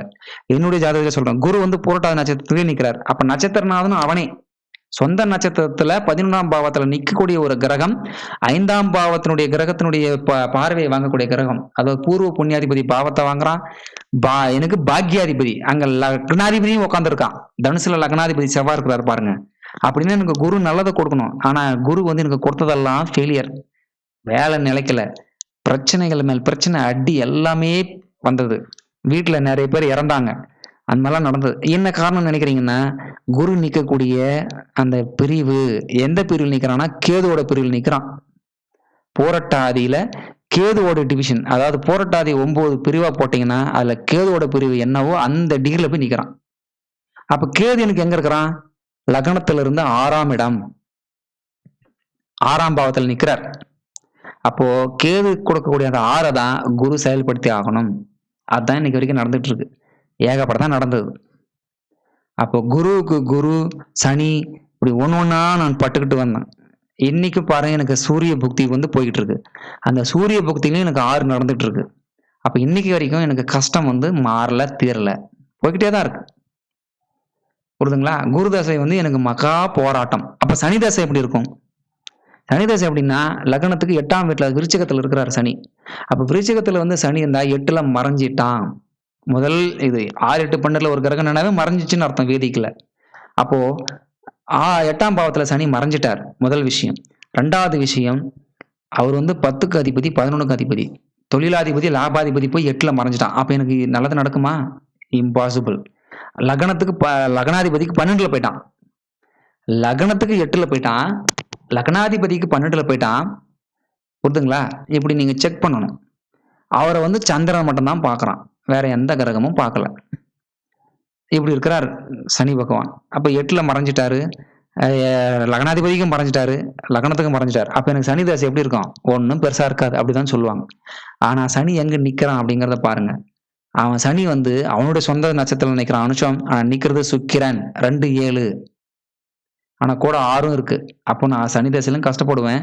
இருந்தாலும் 2, 7ங்கிறதையும் நான் அனுபவிப்பேன் அர்த்தம். புரியுதுங்களா? ஸோ இந்த மாதிரி ஒவ்வொரு கிரகத்துக்கும் அதனுடைய எந்த நட்சத்திரத்தில் நிற்குதோ ஒவ்வொரு கிரகமும் எந்த நட்சத்திரத்தினுடைய 9 பிரிவில் எந்த பிரிவில் நிற்குதோ அந்த லார்டு என்ன வீட்டை பாயிண்ட் பண்றானோ அதுதான் அவனுடைய வாழ்க்கையில தலைவிதியில பெருசா அனுபவிப்பான். இதுதான் கேபி ஜோதிட முறையின் பேரு. இது இன்னும் எலாபரேட்டடா நடப்பு தசாநாதன் யாரு, புக்திநாதன் யாரு, எல்லாத்தையும் இன்னும் டீட்டெயிலா அலசி பார்த்து கோச்சார ரீதியா எங்க கிரகம் போகுது அப்படிங்கிறதா நீங்க பாத்தீங்கன்னா கேபி மெத்தட்ல ரொம்ப சூப்பரா பலன் சொல்லலாம். இருந்தாலும் இது ஒரு அறிமுகம் மட்டுமே. உங்களுக்கு கொடுத்திருக்கக்கூடிய இந்த பவர் பாயிண்ட் ஸ்லைடு வந்து இது வந்து ஒரு ஜோதிஷத்தை வந்து கேபி முறைனா என்னன்னு இது வரைக்கும் தெரிஞ்சுக்காதவங்க, கேபி முறைனா என்னன்னு கத்துக்கணும்னு ஆசைப்படுறவங்க, இதுல எப்படி ப்ரிடிக்ஷன் பண்றாங்க அப்படிங்கறத தெரிஞ்சுக்க விரும்புறவங்க இது வந்து உங்களுக்கு ஒரு இன்ட்ரோடக்ஷன் மட்டும்தான். நீங்க இதை கத்துக்கணும்னு ஆசைப்படுறவங்க நல்லா தெரிஞ்சவங்க கிட்ட போயிட்டு நல்லா தெரிஞ்சவங்க, அஸ்ட்ரானமி தெரிஞ்சவங்க, அஸ்ட்ராலஜி இல்ல அஸ்ட்ரானமி தெரிஞ்சவங்க கிட்ட ஃபர்ஸ்ட் சேடனா சேர்ந்து கத்துக்கிட்டீங்கன்னா நீங்க ஈஸியா வந்து இதுல ஒரு மிகப்பெரிய ஜோதிடரா வரலாம். எனிவே இந்த ஸ்லைடு வந்து உங்களுக்கு கொடுக்கணும்னு ரொம்ப நாளா நான் விருப்பப்பட்டேன். ஸோ நான் அது உங்களுக்கு ப்ரெசன்டேஷன் நான் கொடுத்துட்டேன். இது உங்களுக்கு ஒரு பூஸ்ட், அதாவது ஒரு ஆரம்ப பூஸ்ட் மாதிரி. ஸோ இதை நீங்க படிச்சு நல்லா கத்துக்கிட்டு நல்லா ஜோதிடா வரணுங்கிறது என்னுடைய வாழ்த்துக்களையும் தெரிவிச்சு, ஸோ அடுத்த பதிவில் வேற ஏதாவது ஒரு பத்தி ப்ரொஃபஷனோ அல்லது நாடி முறையை பத்தி கூட நான் ஒரு வீடியோவை போடலாம். ஸோ இந்த வீடியோவை இது வரைக்கும் பொறுமையா நீங்க கேட்டதுக்கு பார்த்ததுக்கும் மிகவும் நன்றி. அடுத்த பதிவில் சந்திப்போம்.